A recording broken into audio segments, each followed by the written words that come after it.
உங்களால செல்ஃப் டிசிப்ளினா இருக்கவே முடியறது இல்லையா? என்னால ஒழுக்கமாவே இருக்க முடியறதில்ல. நான் ஒரு செயல செய்யணும்னு நெனைக்கிறேன். அத என்னால செய்ய முடியவே மாட்டுது. ஜிம் போணும்னு பார்க்குறேன், போ முடியறது கிடையாது. டயட்ல இருக்கணும்னு நெனைக்கிறேன், இருக்க முடியறது கிடையாது. இல்ல சில செயல செய்ய வேணாம்னு நெனைக்கிறேன். ஆனா அதான் திரும்ப திரும்ப செஞ்சுகிட்டு இருக்கேன். ரீல்ஸ் பார்க்குறது, வீடியோ கேம்ஸ் விளையாடுறது, சும்மா சோம்பேறித்தனமா இருக்கிறது. என்னால டிசிப்ளினா இருக்கவே முடியறதில்ல. ஃபோக்கஸ்டா இருக்க முடியறதில்ல. ஒரு இடத்துல என்னால கான்சன்ட்ரேட் பண்ண முடியறதில்ல. நெறைய டிஸ்ட்ராக்ட் ஆயிட்டே இருக்கேன். சின்ன சின்ன அடிக்ஷன் எனக்குள்ள இருக்கு அப்டின்னா, உங்கள்ட்ட நெறைய பிரச்சனை இருக்கு அப்படின்னு நீங்க நெனச்சு வருத்தப்பட தேவையே கிடையாது.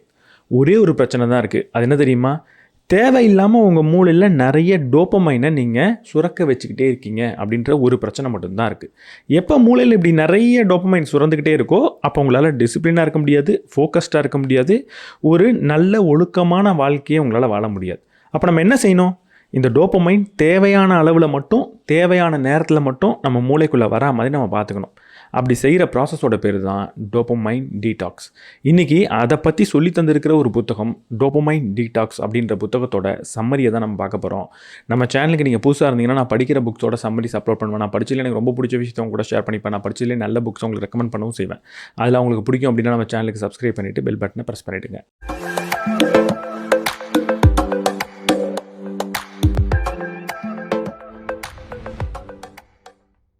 வீடியோக்குள்ளே போகிறதுக்கு முன்னாடி இந்த புத்தகத்தில் சொல்லியிருக்கிறது ஒன்று தான். நம்ம சீப் டோப்பமைனை இக்னோர் பண்ணிவிட்டு ஹை வேல்யூ ஸ்கில் தரக்கூடிய ஆக்டிவிட்டீஸில் ஃபோக்கஸ் பண்ணணும். ஹை வேல்யூ ஸ்கில்னா என்ன? நிறைய உதாரணம் இருக்குது. ஒரு சின்ன உதாரணம், எனக்கு ஆங்கிலம் ஒழுங்காக பேச வரதில்ல, அதுதான் என்னோடய வளர்ச்சிக்கு தடை அப்படின்னு நீங்கள் நினைக்கிற அந்த நேரத்தில் உட்காந்து ஆங்கிலத்தை கற்றுக்கிறது தான் ஒரு ஹை வேல்யூ ஸ்கில்லை நீங்கள் டெவலப் பண்ணுறது. அப்படி நீங்கள் பயிற்சி பண்ணிக்கிட்டு இருந்தீங்கன்னா இந்த சீப் டோப்பமைனை நீங்கள் இக்னோர் பண்ணிடலாம். இப்படி நம்ம எல்லாருமே யோசிப்போம் தான். ஆனால் அந்த ஆங்கிலத்தை எங்கே கற்றுக்குறோம் அப்படின்றது தான் ரொம்ப முக்கியம். நம்ம என்ன பண்ணுவோம்? யூடியூப்பில் வீடியோ பார்ப்போம், இல்லை வாட்ஸ்அப்பில் ஏதாவது ஒரு குரூப்பில் சேர்ந்து அங்கே ஒரு கோர்ஸை பார்ப்போம், இல்லை சில இன்ஸ்டாகிராம் அக்கௌண்ட்டை ஃபாலோ பண்ணிவிட்டு அதில் ஆங்கிலம் கற்றுக்கலாம் அப்படின்னு நினச்சிக்கிட்டு இருப்போம். இதெல்லாம் பயனளிக்குமா அப்படின்னு கேட்டால் பயனே அளிக்காது அப்படின்லாம் போய் சொல்ல மாட்டேன். இது எல்லாமே உங்களுக்கு ஆங்கிலம் சார்ந்த அறிவை கொடுக்கும். ஆங்கிலம் சார்ந்த அறிவு வேற, ஆங்கிலம் பேசுகிறதுன்றது வேற. ஆங்கிலம் பேசுகிறதுக்கு ஃப்ளூவன்சி வேணும், சரளமாக பேச தெரியணும். அதுக்கு நீங்கள் என்ன பண்ணணும் தெரியுமா? தொடர்ந்து பேசி பயிற்சி பண்ணிக்கிட்டு இருக்கணும். தொடர்ந்து பேசி பயிற்சி பண்ணணுமா? என் கூட இருக்கிறவங்களுக்குலாம் ஆங்கிலமே தெரியாது, நான் அப்புறம் எப்படி அவங்கள்ட்ட பேசி பயிற்சி பண்ணுறது அப்படின்னு கேட்டிங்கன்னா, இதுக்காக தான் ஒரு சொல்யூஷன் இருக்குது. ஐஐடியை சேர்ந்த நபர்களும் இந்த மொழி வல்லுநர்களும் சேர்ந்து ஒரு சொல்யூஷனை கொண்டு வந்திருக்காங்க. அதுதான் சூப்பர்னோவா. இப்போ ஒரு நிமிஷம் பாருங்கள். English bad in office, how improve it? My English is not very good at the office. How can I improve it? இது உங்களுக்கு புரிஞ்சுதா? பார்த்தீங்களா எப்படி இன்ஸ்டண்ட்டாக கரெக்ஷன் கொடுத்துருச்சு, அதுவும் தமிழ்லேயே. வெறும் கரெக்ஷன் கொடுக்கறதுக்கு மட்டும் கிடையாது, இது ஏஐ டெக்னாலஜியை பயன்படுத்தி உங்களை சரியாக புரிஞ்சுக்கிட்டு உங்களுக்கான ஆக்டிவிட்டீஸ் நிறைய பில்ட் பண்ணி உங்களுக்கு கொடுக்கும். ஒரு மேனேஜர்கிட்ட பேசுகிறது எப்படி, ஒரு இமெயில் எழுதுறது எப்படி, ஒரு இன்டர்வியூவில் பேசுகிறது எப்படின்னு மல்டிபிள் ஆக்டிவிட்டீஸ் இருக்குது. உங்களோட கம்ஃபர்ட் ஜோனில் இருந்தே இது எல்லாத்தையுமே நீங்கள் கற்றுக்கவும் முடியும். உங்களை இந்த கோர்ஸில் அக்கௌண்டபுளாக வச்சுக்கிறதுக்காக ஒரு ஹேபிட் மென்டாரையும் உங்களுக்கு கொடுப்பாங்க. உங்களை சுற்றி நிறைய பேர் ஆங்கிலம் பேசுகிறவங்க இருந்தாங்கன்னா அவங்கள்ட்ட பேசி பயிற்சி பண்ணுறது ரொம்ப நல்ல விளைவை கொடுக்கும். அப்படிப்பட்ட சூழல் எனக்கு இல்லை அப்படின்னு சொல்கிறவங்க மட்டும் கீழே கொடுத்துருக்க லிங்க் மூலமாக 75% டிஸ்கவுண்ட்டோட சூப்பர்னோவாவில் உடனடியாக ஜாயின் பண்ணுங்கள். இங்கிலீஷை ஸ்மார்ட்டாக பேச கற்றுக்கோங்க. உங்கள் வாழ்க்கையில் இப்படி ஒரு நாள் இருந்திருக்கா அப்படின்றத யோசிச்சு பாருங்கள். வீக்கெண்டு வரட்டும்னு நம்ம வெயிட் பண்ணிக்கிட்டே இருப்போம். எதற்கு? ஏதோ ஒரு நிறைய செலிப்ரேட் பண்ணுறதுக்கோ இல்லை நல்லா சந்தோஷமாக இருக்கிறதுக்கோ கிடையாது. ப்ரொடக்டிவாக இருப்போம் அப்படின்னு நம்ம நினப்போம். வீட்டை சுத்தம் பண்ணுற வேலையாக இருக்கட்டும், இல்லை புத்தகம் படிக்கிறதா இருக்கட்டும், இல்லை கணக்கு வழக்கு பார்க்குறதா இருக்கட்டும், இல்லை ஏதாவது ஒரு ரெஸ்யூமேவை அப்டேட் பண்ணுறது, வேலைக்கு அப்ளை பண்ணுறது, ஸ்கில்லை இம்ப்ரூவ் பண்ணுறதுன்னு ஏதேதோ திட்டம் தீட்டி வீக்கெண்டுக்காக வெயிட் பண்ணிகிட்டு இருப்போம். வீக்கெண்டும் வந்துடும். வீக்கெண்ட் வந்ததுக்கப்புறம் இதெல்லாம் நம்ம செஞ்சோமா அப்படின்னு எடுத்து பார்த்தா ஒரு வேலையும் செஞ்சுருக்க மாட்டோம். திடீர்னு டைம் பார்த்தா சாயங்காலம் 4 மணி இருக்கும். என்னடா இன்றைக்கி ஃபுல்லாக செஞ்சோம் அப்படின்னு யோசிச்சு பார்த்தா காலையில் நம்ம ஒன்றுமே செய்யலையே. மதியம் சாப்பாடு ஆர்டர் பண்ணி சாப்பிட்டோம், அதுக்கப்புறம் ஃபுல்லாக ரீல்ஸ் பார்த்தோம், ஒரு படம் பார்த்துருப்போம், அவ்வளோதான். அதுக்கப்புறம் அப்படியே டைம் போனதே தெரியலையே, சாயங்காலம் 4 மணி ஆகிடுச்சே அப்படின்ற ஒரு ஃபீல் நமக்கு வரும். காலிலேருந்து ஒன்றுமே பண்ணாமல் எப்படி டே போணுது அப்படின்றது நமக்கு தெரியாது. காலிலேருந்து ஒன்றுமே பண்ணியிருக்க மாட்டோம், ஆனால் ரொம்ப டயர்டாக இருக்கும். டயர்டுன்னு சொல்கிறத விட ஒரு ட்ரைன்டாக ஃபீல் ஆகும். அதாவது சோர்வாக இருக்க மாட்டோம், இல்லை அசதியில் இருக்க மாட்டோம், ஒரு மாதிரி சோம்பலாக இருக்கும், உடம்புல சக்தியே இல்லாத மாதிரி இருக்கும், ஒரு டீப்லி அன்சாட்டிஸ்ஃபைடாக இருப்போம், ஒரு திருப்தியே இருக்காது. ஏன்னா லைஃபே இப்படி போயிட்டுருக்கு அப்படின்னு திடீர்னு தோணும். இப்படிலாம் பண்ணும்போது நமக்கு என்ன தோணும்னா, நம்ம ரொம்ப மோசமோ அப்படின்ற ஒரு பாயிண்ட்டுக்கு நம்ம வந்துடுவோம். நம்ம ரொம்ப சோம்பேறி போல இருக்குது, நம்ம ரொம்ப உதவாக்கிற போல இருக்குது, நம்ம எதுக்குமே கையாளாக மாட்டோம் போல இருக்குது அப்படின்ற எண்ணம் நமக்கு வரும். இங்கே முதல்ல புரிஞ்சிக்க வேண்டியது, இந்த புத்தகத்தில் இதுக்கப்புறம் சொல்லியிருக்க எல்லா விஷயத்தையும் புரிஞ்சுக்கிறதுக்கு முன்னாடி நீங்கள் புரிஞ்சிக்க வேண்டிய ஒரு முக்கியமான விஷயம் என்ன தெரியுமா? இங்கே பிரச்சனை நீங்கள் கிடையவே கிடையாது. எனக்கு வில் பவரே கிடையாது, எனக்கு ஒழுக்கமே கிடையாது அப்படின்னு உங்களோட கேரக்டரை நீங்கள் குறை சொல்லணுன்ற தேவையே கிடையாது. உங்கள் கேரக்டரில் எந்த பிரச்சனையும் கிடையாது. உண்மையாக என்ன பிரச்சனை? ஒரு உதாரணம் சொல்கிறேன், யோசிச்சு பாருங்கள். நான் திடீர்னு கண்டதெல்லாம் சாப்பிட்றேன், எனக்கு திடீர்னு வயிறு சரியில்லாமல் போயிடுது. அப்போது எனக்கு வயிறு சரியில்லை அப்படின்னு என்ன நான் குறை சொல்லிப்பேனா? என்னோட கேரக்டர் தப்பு, எனக்கு எப்போவுமே பயாலஜிக்கலி வயிறு சரியில்லாமலேயே இருக்கும் அப்படின்னு என்னோட அடையாளமாக அதை நான் மாற்றிக்க மாட்டேன். உண்மையாக என்ன சொல்லுவேன்? எனக்கு வயிறு சரியில்லைன்ற ஒரு பிரச்சனை இருக்குது, அந்த பிரச்சனைக்கு காரணம் நான் சாப்பிட்ட சாப்பாடு அப்படின்றத தெளிவாக புரிஞ்சுப்பேன். அதுக்கப்புறம் அந்த சாப்பாடு எனக்கு ஒவ்வாமையை கொடுக்குதுன்னு புரிஞ்சுக்கிட்டு அதை நான் சாப்பிட மாட்டேன். ரொம்ப சிம்பிளாக முடிஞ்சிருச்சுல்ல. இதே மாதிரி தான் இந்த பிரச்சனையும். நான் அன்டிசிப்ளின்டாக இருக்கேன், எனக்கு டிசிப்ளினே இல்லை, வில் பவரே இல்லை, நினச்ச செயலை செய்ய முடியல அப்படின்னா உடனடியாக நான் தப்பு அப்படின்னு முடிவெடுத்துடவே கூடாது. என்னோடய உடல்நிலையில் ஒரு குறை ஏற்படுற மாதிரி இது ஒரு பிரச்சனை. இதுக்கு காரணம் நான் உள்ளே எடுத்துக்கக்கூடிய ஒரு உணவு மாதிரி, என்னோடய மூளைக்கு நான் கொடுக்கக்கூடிய ஒரு உணவு. தொடர்ந்து இன்ஸ்டாகிராமில் ரீல் பார்க்குறேன், கரெக்டான நேரத்தில் நான் தூங்குறது கிடையாது, தொடர்ந்து இந்த மாதிரி சின்ன சந்தோஷத்துக்கு ஆசைப்பட்டுக்கிட்டே இருக்கேன், கண்டதை வாங்கி சாப்பிட்டு மூளைக்கு சந்தோஷத்தை கொடுத்துக்கிட்டே இருக்கேன். இல்லை ஒரு ஸ்மோக் பண்ணுறதா இருக்கட்டும், ஒரு ஆல்கஹாலாக இருக்கட்டும், இல்லை ரொம்ப சிம்பிளாக எந்நேரமாக நான் இன்ஸ்டாகிராம் ரீல் பார்த்து என் மூளையை இப்படி மாற்றிட்டேன். மூளையை ஓவர் ஸ்டிமுலேட் பண்ணதுனால அது இப்படி கெட்டு போயிருக்கு அப்படின்னு தான் அர்த்தம்.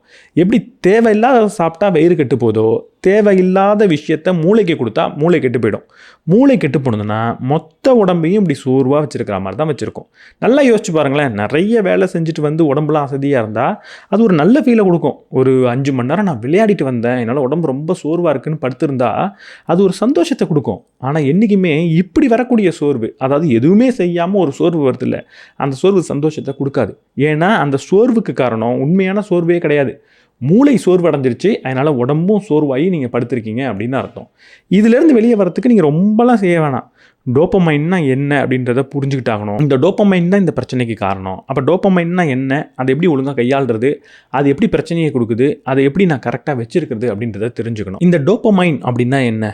டோப்பமைன் அப்படின்றது மூளையில் சுரக்கக்கூடிய ஒரு நியூரோ டிரான்ஸ்மிட்டர், மூளையில் சுரக்கக்கூடிய ஒரு ரசாயனம் அப்படின்னு எடுத்துக்கோங்க.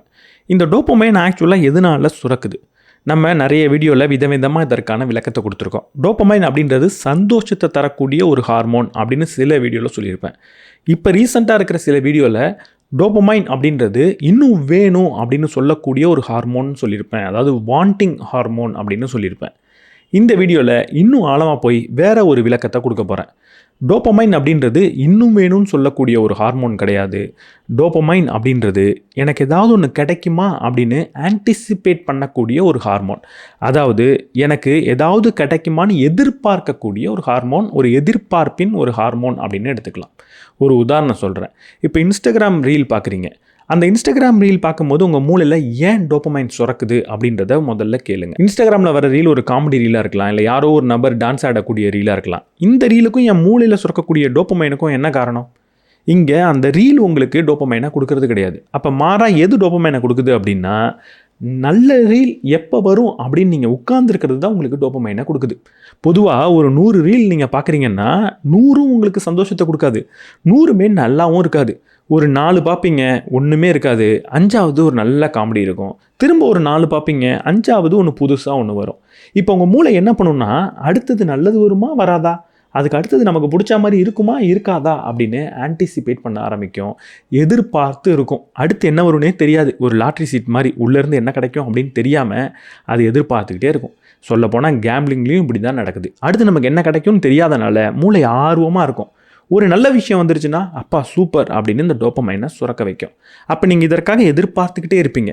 அப்போ நான் முதல்ல சொன்ன மாதிரி ஒரு வாண்டிங் ஹார்மோனாக அதுக்கப்புறம் தான் மாறும். நம்ம ஒன்று எதிர்பார்க்குறோம், அது நமக்கு சந்தோஷத்தை கொடுக்குது, அதனால் இன்னும் வேணும் அப்படின்னு ஆசையும் படுறோம், அதுதான் டோப்பமைன். இது குடிகாரர்களுக்கும் பொருந்தும். இந்த குடி நோயாளிகள் இருக்கிறாங்கல்ல, அவங்களால ஏன் குடியை விடவே முடியல, அந்த குடியில் அவங்களுக்கு எது ரொம்ப பிடிச்சிருக்கு அப்படின்ற கேள்வியை நீங்கள் கேட்கணும். அப்படி கேட்டிங்கன்னா பொதுவாக நம்ம என்ன நினச்சிருவோன்னா, குடித்ததுக்கப்புறம் வரக்கூடிய போதை தான் அவங்களுக்கு ரொம்ப பிடிச்சிருக்கு அப்படின்னு நம்ம நினைப்போம். ஆனால் உண்மையாக அவங்களுக்கு அந்த போதையை விட எது தெரியுமா அதிக சந்தோஷத்தை கொடுக்குது? அடுத்து நம்ம எப்போ குடிப்போம் அப்படின்னு அவங்க ஆர்வத்தோடு வெயிட் பண்ணுறது தான் அவங்களுக்கு டோப்பமைன் சர்ஜை கொடுக்குது. நீங்கள் ரொம்ப ஆர்வமாக வெயிட் பண்ணி அது உங்களுக்கு கிடைக்கும் போது நீங்கள் ரொம்ப டோப்பமைன் ஹைக்குக்கு போவீங்க, அதை உங்களால் விடவே முடியாது. அப்போது இங்கே 3 விஷயம் நடக்கும். 1 கியூ, கியூனா ஏதாவது ஒரு அறிகுறி இதை நீ செய்யணும் அப்படின்னு சொல்கிறது. 2வது அந்த செயலை நீங்கள் செய்கிறது. 3வது அந்த செயலை செஞ்சதுனால உங்களுக்கு வரக்கூடிய சந்தோஷம். இப்போ நம்ம ரீல் பார்க்குறோம் அப்படின்னா முதல்ல நம்மளோட ஃபோனை எங்கேயாவது வச்சுருப்போம், அதை நம்ம பார்த்துடுவோம்.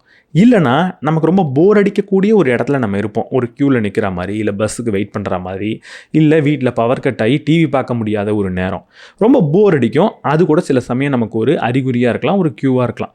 அந்த க்யூ வந்ததுக்கப்புறம் உடனடியாக நம்ம இதுக்கு முன்னாடி என்ன பண்ணியிருக்கோம் அப்படின்னு நம்ம மூளை யோசிச்சு பார்க்கும். என்ன பண்ணி டோபமைனை அடைஞ்சோம் அப்படின்றத யோசிச்சு பார்க்கும். நம்ம என்ன பண்ணியிருப்போம், இன்ஸ்டாகிராமில் ரீல் பார்த்துருப்போம். அப்போ உடனடியாக இப்பயும் ரீலை பாரு அப்படின்னு மூளை சொல்லும். ஃபோனை எடுப்போம், ரீலை பார்ப்போம். அதை பார்க்கும்போது திரும்ப டோபமைன் சுரக்கும். இன்னும் ஆழமாக இதை ரிஜிஸ்டர் பண்ணி வச்சுக்கும். அடுத்த தடவை நீ ஃபோனை பார்த்தாலோ இல்லை அடுத்த தடவை நீ உனக்கு போர் அடித்தாலோ உடனடியாக இந்த ஃபோனை கையில் எடு, டோபமைன் கிடைக்கும் அப்படின்னு மூளை ரிஜிஸ்டர் பண்ணி வச்சுக்கும். அதனால தான் ஒரு சினிமா ஹாலில் போயிட்டு, ஒரு தேட்டருக்கு போயிட்டு நான் படம் பார்க்குறேன்னு வைங்க, காசு கொடுத்து டிக்கெட் வாங்கி போயிருப்போம். கொஞ்சம் நேரம் போர் அடிக்கிற சீன் வந்ததுன்னா உடனடியாக ஃபோன் எடுன்னு மூளை சொல்லுது. நம்ம அந்த படத்தையே பார்த்துட்டு போகலாமே, அதுவும் ஒரு என்டர்டைன்மெண்ட் தானே. அதை தாண்டி ஏன் ரீல் எடு அப்படின்னு நம்ம மூளை சொல்லுது? ஏன்னா அங்கே போர் அடிச்சுது. போர் அடிக்கிறப்பெல்லாம் இன்ஸ்டாகிராம் யூஸ் பண்ணி மூளையை ட்ரெயின் பண்ணியிருந்தா எங்கே போர் அடித்தாலும் ஃபோன் எடுன்னு சொல்லும். பாத்ரூமில் ஃபோன் இல்லாமல் இருக்க முடியாது, க்யூவில் ஃபோன் இல்லாமல் இருக்க முடியாது, பஸ்ஸில் பயணம் பண்ணும்போது ஃபோன் இல்லாமல் இருக்க முடியாது. நீங்கள் என்ன பண்ணும் போதும் ஒரு போர் அடிக்கும்னா ஃபோன் வேணும் அப்படின்னு மனசு சொல்லிக்கிட்டே இருக்கும். அதுக்காகலாம் இந்த டோபமைனை நம்ம உடனடியாக வில்லனிஃபை பண்ணிடக்கூடாது. இது ஒரு வில்லன் அப்படின்னு சொல்லிடக்கூடாது. டோபமைன் டீடாக்ஸ் அப்படின்னு சொன்னதுனால இது ஒரு விஷம் மாதிரி நம்ம பார்க்கணுன்ற அவசியமே கிடையாது. இது ரொம்ப ரொம்ப ஹெல்த்தியான ஒரு ஹார்மோன், நமக்கு கட்டாயம் இருக்க வேண்டிய ஒரு ஹார்மோன். ஆனால் இது ஏன் நமக்குள்ளே இருக்குது அப்படின்றத நம்ம புரிஞ்சுக்கணும். காட்டில் வாழ்ந்த காலத்தில் இது ரொம்ப உதவியான ஒரு விஷயமா இருந்தது. எந்தெந்த செயல் என் உயிரை காப்பாற்றுமோ அந்த செயலுக்கெல்லாம் என் மூளை டோபமைனை கொடுத்து இதை ஞாபகம் வச்சுக்கோ, அடுத்த தடவை இதை உன்னால் செய்ய முடியும்னா செஞ்சிரு அப்படின்னு சொல்லுது. உதாரணத்துக்கு சாப்பிடும் போது எனக்கு டோபமைன் சுரக்கும், ஏன்னா சாப்பிட்றதையும் என் உயிரை காப்பாற்றும். அப்போ அடுத்த தடவை நான் ஒரு உணவை பார்த்தோன்னா சாப்பிட்றணும், டைம் வந்ததுன்னா சாப்பிட்றணும். இப்படி சில அறிகுறிகள் வரும்போது நான் சாப்பிட்றணும்னு என் மூளை ரெஜிஸ்டர் பண்ணி வச்சுக்கிறதுக்காக இந்த டோபமைனை சுரந்துக்கிட்டு இருந்துச்சு. இன்றைக்கி நம்ம என்ன பண்ணிட்டோம், இதை போய் ஹேக் பண்ணிட்டோம். இந்த டோபமைன் எதுக்கு சுரக்கணுமோ அதெல்லாம் விட்டுட்டு இதை ஈஸியாக சுரக்க வைக்கிறதுக்கு என்னெல்லாம் வழி இருக்கோ அதெல்லாம் செஞ்சுக்கிட்டு இருக்கோம். குடிக்கிறது, ஸ்மோக் பண்ணுறது, ரீல்ஸ் பார்க்குறது அப்படின்னு. முன்னெல்லாம் கூட இந்த குடிக்கிறது, இந்த ஸ்மோக் பண்ணுறது, இல்லை வீட்டில் உட்காந்து டிவி பார்க்குறதுன்னு கொஞ்சம் எஃபர்ட் தேவையான விஷயம் இருந்துச்சு. இப்போ பார்த்தா சும்மா ஃபோனை கையில் எடு, ரீல்ஸ் பாரு அப்படின்னு ஆனதுக்கப்புறம் ரொம்ப பெரிய ஒரு நோயாகவே இது மாறிடுச்சு. இன்ஸ்டாகிராமில் ரீல் பார்க்குறேன், அதனால் டோபமைன் சுரக்குது, அதுக்கு நான் அடிக்ட் ஆகிட்டேன், அது வேறு விஷயம். ஆனால் ஒரு புத்தகத்தை எடுத்து படிக்கணும்னு தோணுனா எனக்கு ரொம்ப போர் அடிக்குது. அதுக்கும் இதுக்கு என்ன சம்மந்தம்னு கேட்டிங்கன்னா இந்த டோபமைன் டாலரன்ஸ் அப்படின்ற விஷயம்தான். இந்த டோபமைன் டாலரன்ஸ்னால் என்ன? எப்போ ஒரு விஷயம் திரும்ப திரும்ப நம்ம மூளையில் டோபமைனை கொடுத்துக்கிட்டே இருக்கோ அதுக்கப்புறம் மூளை ஒரு விஷயத்த சொல்லும், இந்த செயல் இதுக்கப்புறம் இந்த அளவுக்கு டோபமைன் கொடுத்தா நீ ரியாக்ட் பண்ணாத, அது நார்மல் அப்படின்னு சொல்லிடும். இதுக்கும் ஒரு நல்ல காரணம் இருந்துச்சு. ஒரு உதாரணத்துக்கு நான் காட்டில் வாழ்ந்துக்கிட்டு இருக்கேன். நான் புதுசாக ஒரு இடத்த தேடி அந்த இடத்த கண்டுபிடிச்சி அங்கே குடியேறிட்டேன். அது வரைக்கும் என் வாழ்க்கையில் நான் ஆப்பிள் பழத்தை பார்த்ததே கிடையாது. இப்போ குடியேறின இந்த இடத்துல என் வீட்டுக்கு பக்கத்துலேயே ஒரு ஆப்பிள் மரம் இருக்குது. என்னடா இது பழம் அப்படின்னு எடுத்து சாப்பிட்டு பார்க்குறேன், ரொம்ப சுவையாக இருக்குது. உடனடியாக என் மூளை என்ன பண்ணும், டோபமைனை கொடுக்கும். இது ஒரு நல்ல பழம், இதை தொடர்ந்து நீ சாப்பிட்டுக்கிட்டே இரு அப்படின்னு சொல்லும். நான் என்ன பண்ணுறேன், டோபமைன் கிடைக்கிது அப்படின்ற ஒரு சந்தோஷத்தில் ஆப்பிளாக எடுத்து சாப்பிட்றேன். காலைல ஒரு கிலோ, மதியம் ஒரு கிலோ, சாயங்காலம் ஒரு கிலோன்னு ஒரு வாரத்துக்கு சாப்பிட்றேன். அதுக்கப்புறம் ஆப்பிளை பார்த்தாலே எனக்கு வாந்தி வர ஆரம்பிச்சிடுது. அதை சாப்பிட்ணுன்னே தோன்றது கிடையாது. அதுக்கப்புறம் நான் என்ன நினைப்பேன், இந்த பழம் எனக்கு பிடிக்கலப்பா, இது ரொம்ப திகட்டுது, வேறு ஏதாவது பழத்தை தேடுவோம், வேறு ஏதாவது ஒரு உணவு இருக்கான்னு தேடுவோம், ஒரு மானை தேடுவோம் அப்படின்னு வேறு விஷயத்தை தேடி போவேன். இப்போ இந்த டோபமைன் நமக்கு என்ன பண்ணியிருக்கு, இந்த டோபமைன் டாலரன்ஸ் அப்படின்ற விஷயம், நீ இந்த பழத்தை மட்டுமே சாப்பிட்டுக்கிட்டு இருந்தால் செத்து போயிடுவேன், ஒரு அளவுக்கு தான் இது, அதுக்கு மேலே இது உனக்கு திகட்டணும், அப்போ தான் இதை விட்டுட்டு மற்ற விஷயத்தை தேடி போவேன். எல்லா அனுபவமும் உனக்கு வேணும், எல்லா ஊட்டச்சத்தும் உனக்கு வேணும், அதனால் இது ஒன்றுத்துலேயே உட்காந்துருக்காதன்னு சொல்கிறதுக்கு தான் இந்த டோபமைன் டாலரன்ஸ் அப்படின்றத மூளை உருவாக்கிக்கிட்டு. ஆனால் இதுவே நமக்கு பிரச்சனையாகவும் இப்போ மாறிடுச்சு. என்ன காரணம், நான் தொடர்ந்து ஒரு ரீல்ஸ் பார்க்குறேன் அப்படின்னா, ரீல்ஸை நேற்று வரைக்கும் பார்க்குறப்ப எனக்கு சந்தோஷமாக இருக்கும். சூப்பராக இருக்குது, எப்போ ஃப்ரீ டைம் கிடைக்கும் நம்ம ரீல்ஸ் பார்க்கலாம் அப்படின்னு மனசு சொல்லிக்கிட்டே இருக்கும். பார்த்துக்கிட்டே இருப்பேன். ஒரு 4 ரீல் பார்த்தேன்னா 5வது ரீல் எனக்கு பிடிக்கும், அது எனக்கு சந்தோஷத்தை கொடுக்கும், அது டோபமைன் ஹைக்கு கொடுக்கும். அதனால தேடி தேடி தேடி ரீல் பார்த்துக்கிட்டே இருப்பேன். தொடர்ந்து ஒரு வாரம் ரீல் பார்த்ததுக்கப்புறம் திடீர்னு எனக்கு தோணும், ரீலை பார்க்கும் போதே போர் அடிக்கும். ஒரு 4 ரீல் பார்ப்பேன், எதுவுமே நல்லா இல்லையே அப்படின்னு தோணும். நல்லா இல்லாமலாம் இல்லை, 5வது ரீல் இப்பயும் நல்லா தான் இருக்குது.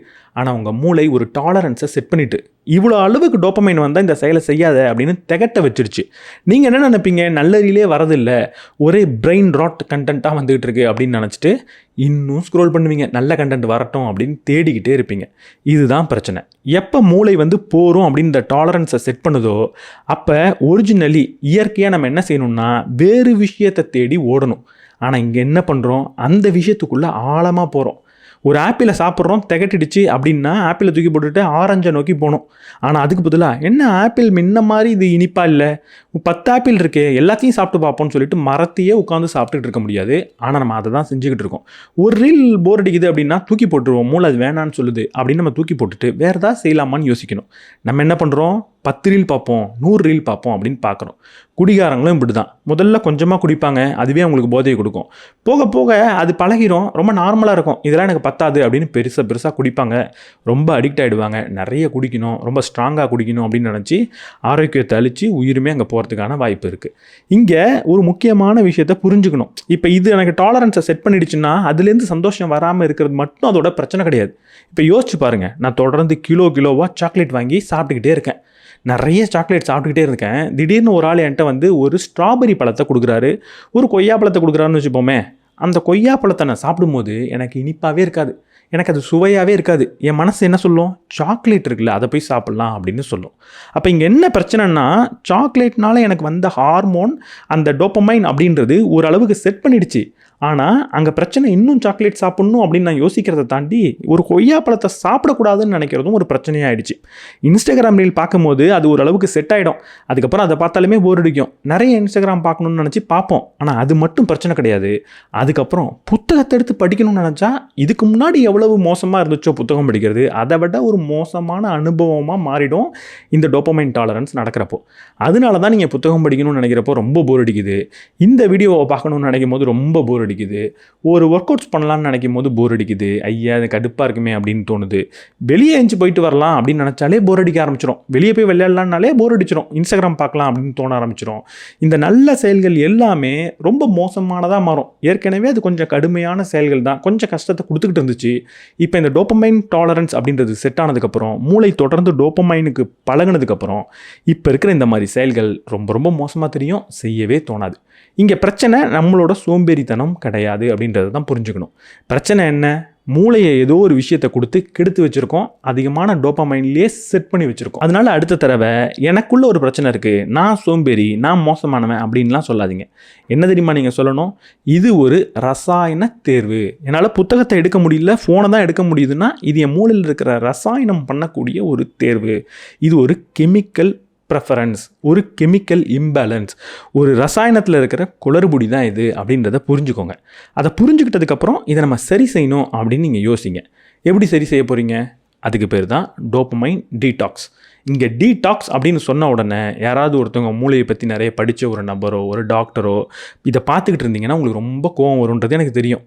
டோப்பமைன் எப்படி நீ டீடாக்ஸ் பண்ணுவ, டோப்பமைன் என்ன ஒரு டாக்ஸிக் கெமிக்கலா, அது என்ன ஒரு விஷயமா நீ அதை டீடாக்ஸ் பண்ணுறதுக்கு அப்படின்னு கேட்பீங்க. அவ்வளவு கோவப்பட தேவையில்லை, இது ஒரு மெட்டாஃபர், இது ஒரு உவமை, ஒரு ஜாலிக்காக சொல்கிற ஒரு வார்த்தை. டோப்பமைன் டீடாக்ஸ்னால் மூளையிலேருந்து டோப்பமைனை முற்றிலுமாக அகற்றக்கூடிய ஒரு செயல் கிடையாது. டோப்பமைன் டீடாக்ஸ்னால் என்னென்னா இந்த டோப்பமைன் டாலரன்ஸை குறைக்கிறது. என் மூளை தொடர்ந்து டோப்பமைனுக்கு ஒரு பழகி இருக்கும், அந்த பழகினதை கொஞ்சம் ஒரு விரதத்தில் இருக்க வச்சு ஃபாஸ்டிங் பண்ண வச்சு அதை நான் குறைக்க போகிறேன். சின்ன டோப்பமைனுக்கு அது சந்தோஷத்தை அடைகிற மாதிரி அதை நான் மாற்ற போகிறேன். அதுக்கு நான் என்ன பண்ணணும், தேவையில்லாமல் டோப்பமைனை மூளைக்கு கொடுத்துக்கிட்டே இருக்கக்கூடாது. டோப்பமைன் கொடுக்காம கொஞ்ச நாளுக்கு மூளையை பத்திரமா வச்சுக்கணும். அப்போ என்ன பண்ணும், கொஞ்ச நாள்லேயே அது டோப்பமைனுக்கு பழகிக்கும். கொஞ்சமாக டோப்பமைன் தரக்கூடிய செயல் செஞ்சாலே அது சந்தோஷத்தை கொடுக்கும். ஒரு புத்தகத்தில் ஒரு சாப்டரை படித்து முடிச்சிட்டோம் அப்படின்ற சந்தோஷம் நமக்கு வர ஆரம்பிச்சிடும். ஒரு எக்ஸசைஸை பண்ணி முடிச்சிட்டோம் அப்படின்ற அந்த உணர்வு சந்தோஷத்தை கொடுக்க ஆரம்பிச்சிடும். நண்பர்களை போய் பார்த்தா சந்தோஷம் வர ஆரம்பிச்சிடும். இந்த மாதிரி நல்ல செயல்களுக்கு சந்தோஷம் வர ஆரம்பிச்சிடும். அதாவது நிறைய சாக்லேட் சாப்பிட்டு கொய்யாப்பழம் கசந்ததில்ல, அந்த நேரத்தில் ஒரு மாதத்துக்கு சாக்லேட்டே சாப்பிடாம இருந்தால் கொய்யாப்பழம் இருக்கிறதுலையே சுவையான பழம் அப்படின்றத நம்ம உணர ஆரம்பிப்போம்ல, அதுக்கு பேர் தான் டோப்பமைன் டீடாக்ஸ். இந்த டோப்பமைன் டீடாக்ஸ் எப்படி பண்ணுறது, அது ஒர்க் ஆகுமா, இது வெறும் ஏதோ ஒரு செல்ஃப் ஹெல்ப் புக் மாதிரி இருக்குது, சும்மா எல்லாரும் சொல்லிட்டு போகிற ஒரு டாபிக் தானே அப்படின்னு நினச்சிங்கன்னா அடுத்து இதை பற்றி ரொம்ப டீப்பாக சயின்டிஃபிக்காக ப்ராக்டிக்கலாக பார்ப்போம். இந்த டோப்பமைன் மூளையில் அதிகமாக சுரந்தா என்ன தான் பிரச்சனை? இந்த டோப்பமைன் மூளையில் தொடர்ந்து சுரந்துக்கிட்டே இருந்ததுன்னா அதை டோப்பமைன் ஹைஜாக் அப்படின்னு சொல்லுவாங்க. இந்த டோப்பமைன் ஹைஜாக் நடந்தால் அப்படி என்ன தான் பிரச்சனை அப்படின்னு கேட்டிங்கன்னா, முதல்ல நான் ஒரு பிரச்சனையை பற்றி சொன்னேன். எப்போ டோப்பமைன் மூளையில் அதிகமாக இருந்துக்கிட்டே இருக்கோ, எப்போ இந்த டோப்பமைன் டாலரன்ஸ் அப்படின்ற லெவல் அதிகமாகிடுச்சோ அதுக்கு கீழே டோப்பமைன் தரக்கூடிய எந்த ஒரு செயலியும் செய்யறதுக்கான ஒரு ஆர்வம் அப்படின்றது வராது. நீங்கள் தொடர்ந்து இன்ஸ்டாகிராம் பார்த்துக்கிட்டே இருக்கீங்க, அதனால் உங்களோட டோப்பமைன் டாலரன்ஸ் இவ்வளோ ஆயிடுச்சு அப்படின்னு வச்சுப்போம். இப்போ திடீர்னு புத்தகம் படிக்கணும்னா அது தரக்கூடிய டோப்பமைன் இவ்வளவு தான் இருக்கும், இதுக்கு கீழே தான் இருக்கும். அப்படி இருக்கிறப்போ புத்தகம் படிக்கணும்னு நீங்கள் யோசிக்கிறப்போ மூளை என்ன சொல்லும், அது ரொம்ப சலிப்பான விஷயம், போர் அடிக்கும், அது ரொம்ப கஷ்டமான விஷயம், அதை விட்டுரு அப்படின்னு சொல்லிட்டு எது அதிக டோப்பமைனை தரும்னு அது நினைக்குதோ அதை செய்யணும்னு சொல்லும். இப்படி நடக்கிறத தான் நம்ம வேலையை தள்ளி போடுறது அப்படின்னு சொல்லுவோம், ப்ரோக்ராஸ்டினேஷன் அப்படின்னு சொல்லுவோம். ப்ரோக்ராஸ்டினேஷன் தானா, அவ்வளவு தானா, இது ஒரு சாதாரண விஷயமாச்சே, நான்லாம் எப்போவுமே ப்ரோக்ராஸ்டினேட் பண்ணக்கூடிய ஆளாச்சே, அது ஒரு பெரிய பிரச்சனை இல்லை, அப்போ நான் ரீல்ஸ் பார்த்துக்கிறேன் அப்படின்னு நீங்கள் சொன்னீங்கன்னா இது மேலோட்டமாக பார்க்குறப்ப இது மட்டும்தான் பிரச்சனையாக தெரியும். ஆனால் கொஞ்சம் ஆழமாக போய் பார்த்தீங்கன்னா பிரச்சனை பெருசாக இருக்கும். அப்படி ரொம்ப பூதாகரமான 4 பிரச்சனை நடக்கும். உங்களுக்கு ரொம்ப பயமுறுத்தக்கூடிய அச்சுறுத்தக்கூடிய 4 விஷயம் இருக்குது. முதல்ல கவனம் சிதறது, ஷேட்டர்டு அட்டென்ஷன் அப்படின்னு சொல்லுவாங்க. அதாவது ஒரு இடத்துல நம்மளால் கவனமாக இருக்கவே முடியாது. நீங்கள் நினைப்பீங்க அப்படிலாம் இல்லையே, நான் கவனமாக உட்காந்து 1 மணி நேரம் இன்ஸ்டாகிராம் ரீல் பார்ப்பனே, அப்படிலாம் ஒன்றும் பிரச்சனை இல்லையே, நான் கவனமாக உட்காந்து ஒரு 5 மணி நேரத்துக்கு பொறுமையாக குடிக்க கூட செய்வேனே, அப்படிலாம் ஒன்றும் கவனம் சிதறலையே அப்படின்னு கேட்டிங்கன்னா, இங்கே கவனம் எப்போ சிதறும் அப்படின்றத தெளிவாக புரிஞ்சுக்கோங்க. நல்ல விஷயம் செய்யும் போது தான் கவனம் தொடர்ந்து சிதறிக்கிட்டே இருக்கும். இன்ஸ்டாகிராம் ரீல் பார்க்கும்போது உங்கள் கவனம் சிதற தான் செய்து. உண்மையாக பார்த்தா இந்த ரீல் பிடிக்கல அப்படின்னு நீங்கள் ஸ்வைப் பண்ணி விட்றீங்களே, அது எல்லாமே கவன சிதறல் தான். ஆனால் நல்ல செயலை செய்கிறப்போ இது இன்னும் பூதாகரமாக இருக்கும். உதாரணத்துக்கு நான் ஏதோ ஒரு விஷயம் எழுதணும் அப்படின்னு உட்காந்து எழுத ஆரம்பிக்கிறேன். ஒரு 2 வரி எழுதின உடனே அன்றைக்கி ஒருத்தர் ஒரு மெயில் போடுறேன்னு சொன்னார், மெயில் போட்டாரா இல்லையா அப்படின்னு மெயில் பார்க்க தோணும். சரி, அவர் ஏதோ ஒரு மெயில் போட்டிருக்காருன்னு பார்ப்போம், அதுக்கு ரிப்ளை பண்ணலான்னு டைப் பண்ணிகிட்டே இருக்கிறப்போ, இல்லையே நம்ம அன்றைக்கி யாரோ ஒரு ஆளுக்கு ஃபோன் பண்ணணும்னு சொல்லியிருந்தோமே, அவங்களுக்கு நம்ம இன்னும் ஃபோன் பண்ணவே இல்லையே, திடீர்னு ஞாபகம் வரும், ஃபோன் எடுத்து அவர்கிட்ட பேசுவோம். அவர் ஃபோனில் பேசிக்கிட்டு இருக்கிறப்போ அதை நம்மளால் கவனிக்கவே முடியாது. அவர் பேசிக்கிட்டு இருப்பார், நமக்கு சம்மந்தமே இல்லாமல் வேற ஒரு சிந்தனை வரும், அதை நம்ம செஞ்சுட்டோமா, இதை நம்ம செஞ்சுட்டோமா, அதை நம்ம போய் செய்யலாமா அப்படின்னு தோணும். ஏன் இப்படி ஒரு நல்ல செயலை செய்கிறப்போ ஒரு நல்ல செயலை நோக்கி நம்மளோட எண்ணம் அப்படி சிதறி போகுது? ரொம்ப சிம்பிள். நீங்கள் தொடர்ந்து டோபமைனை கொடுத்துக்கிட்டே இருந்துட்டீங்க. இப்போ திடீர்னு ஒரு செயலை செய்கிறீங்க, அது மூளைக்கு டோபமைனை கொடுக்கல. அப்போ மூளை என்ன செய்யும் தெரியுமா? இந்த டோபமைன் அப்படின்றது என்ன ஹார்மோன் சொல்லியிருந்தேன்? எதிர்பார்ப்பு ஹார்மோன். அப்போது அடுத்த விஷயத்தை எதிர்பார்க்கும். இது வேலைக்காகாது போலக்கு, வேறு எதில் கிடைக்கும் அப்படின்னு எதிர்பார்க்கும். அதனால இன்னொரு செயலை போய் செய் அப்படின்னு சொல்லும். தொடர்ந்து மல்டி டாஸ்க் பண்ண வைக்கும். உங்களால் ஒரு இடத்துல உட்காந்து கவனமாக எந்த செயலையுமே செய்ய முடியாது அப்படின்ற ஒரு பெரிய பிரச்சனையை கொடுக்கும். அடுத்தது இதை விட பெரிய பிரச்சனை, இந்த எரோஷன் ஆஃப் ப்ளஷர் அப்படின்னு சொல்லுவாங்க. மகிழ்ச்சி மாயமாதல் அப்படின்னு நீங்கள் எடுத்துக்கோங்க. சந்தோஷமே உங்கள் வாழ்க்கையில் இல்லாமல் போயிடும். இது கேட்குறதுக்கு ஏதோ நீ கதை சொல்கிற அப்படின்னு தோணுதில்ல. உண்மையாகவே உங்கள் வாழ்க்கையில் சந்தோஷம் அப்படின்றது ஒரு குறைபாடு இருக்கக்கூடிய ஒரு விஷயமாயிடும். வாழ்க்கையில் சந்தோஷமே இல்லை அப்படின்னு நீங்கள் நினைக்கவே ஆரம்பிச்சிடுவீங்க. அனிடோனியா அப்படின்னு ஒரு டெர்மினாலஜி இருக்குது ஆங்கிலத்தில். அனிடோனியானா என்ன தெரியுமா? ஒரு சாதாரண வாழ்க்கையில், அன்றாட வாழ்க்கையில் மகிழ்ச்சியை கண்டுபிடிக்கும் திறன் தான் அனிடோனியா. நான் ஒரு நாள் காலையில் எழுந்திரிச்சு சாயங்காலம் நைட்டு தூங்குறேன் அப்படின்னா, அன்றைக்கி நான் பெருசாலாம் எதுவும் பண்ணல, நார்மலான ஒரு வாழ்க்கையை வாழ்ந்திருக்கேன். ஒரு காலையில் எழுந்தோன்னே எக்ஸசைஸ் பண்ணேன், ஒரு வாக்கிங் போயிட்டு வந்தேன், வீட்டில் சமைச்சேன், சாப்பிட்டேன், அப்புறம் வீட்டெல்லாம் க்ளீன் பண்ணேன், கொஞ்சம் நேரம் உட்காந்து என்னோடய ஃபேமிலியோட பேசிகிட்டு இருந்தேன், நண்பர்கள் வந்தாங்க, அவங்க கூட வெளியே போயிட்டு வந்தேன், அப்புறம் நைட் வந்து சாப்பிட்டு தூங்கினேன். இதுதான் ஒரு சாதாரண வாழ்க்கை. இந்த சாதாரண வாழ்க்கையில் நம்மளால் சந்தோஷத்தை அடைய முடியக்கூடிய ஒரு திறனை தான் அனிடோனியா அப்படின்னு சொல்லுவாங்க. இப்படி சாதாரண வாழ்க்கையில் சந்தோஷத்தை அடைய முடியாமல் போய்டும். தொடர்ந்து மூளை டோபமைனை பார்த்துக்கிட்டே இருந்தால். நம்ம ஒரு எக்ஸசைஸ் பண்ணலாம் அப்படின்னு நினச்சோன்னா அது சந்தோஷத்தை கொடுக்காது. வீட்டில் சமைச்சு நம்மளாம் சமைச்சு அதை சுவைக்கும் போது ஆஹா சூப்பராக இருக்கே அப்படின்னு ஒரு சந்தோஷம் வரும்ல, அது வராமல் போயிடும். நண்பர்கள்ட்ட போய் பேசலான்னா போர் அடிக்கும், அவ்வளோ தூரம் போயிட்டு அவங்கள பார்க்கணுமா அப்படின்னு தோணும். ஃபேமிலியோட உட்காந்து பேசுகிறதுக்கே தோணாது, ஏதாவது சொன்னால் உடனடியாக கட் பண்ணிவிட்டு அடுத்தடுத்து போகணும் அப்படின்னு நம்ம மனசு சொல்லிக்கிட்டே இருக்கும். வீட்டை க்ளீன் பண்ணி முடித்தோன்னே அப்படி நீட்டாக இருக்கிற வீடை பார்க்கும்போது ஒரு நிம்மதி வரும்ல, அது வரவே வராது. க்ளீன் பண்ணணும்னு தோணவே தோணாது. இப்படி அன்றாட வாழ்க்கையில் கிடைக்கக்கூடிய சின்ன சின்ன சந்தோஷத்தை நம்ம இழந்துருவோம். பெருசாக சந்தோஷம் வேணும்னு எதையோ தேடிக்கிட்டு இருப்போம், பெரிய சந்தோஷம் ஒன்று இல்லைன்றதை புரிஞ்சிக்கவே மாட்டோம். அடுத்தது வில் பவர் ட்ரைன். நம்ம மூளையில் வில் பவரே இல்லாமல் போயிடும். வில் பவர்னா என்ன? நான் பல வீடியோவில் சொல்லியிருக்கேன், திரும்பவும் சொல்கிறேன். வில் பவர் அப்படின்னா ஒரு நல்ல விஷயம், ஆனால் அதை செய்ய வேணான்னு நமக்கு தோணுது. அதை செய்கிறதுக்கான சக்தி தான் வில் பவர்.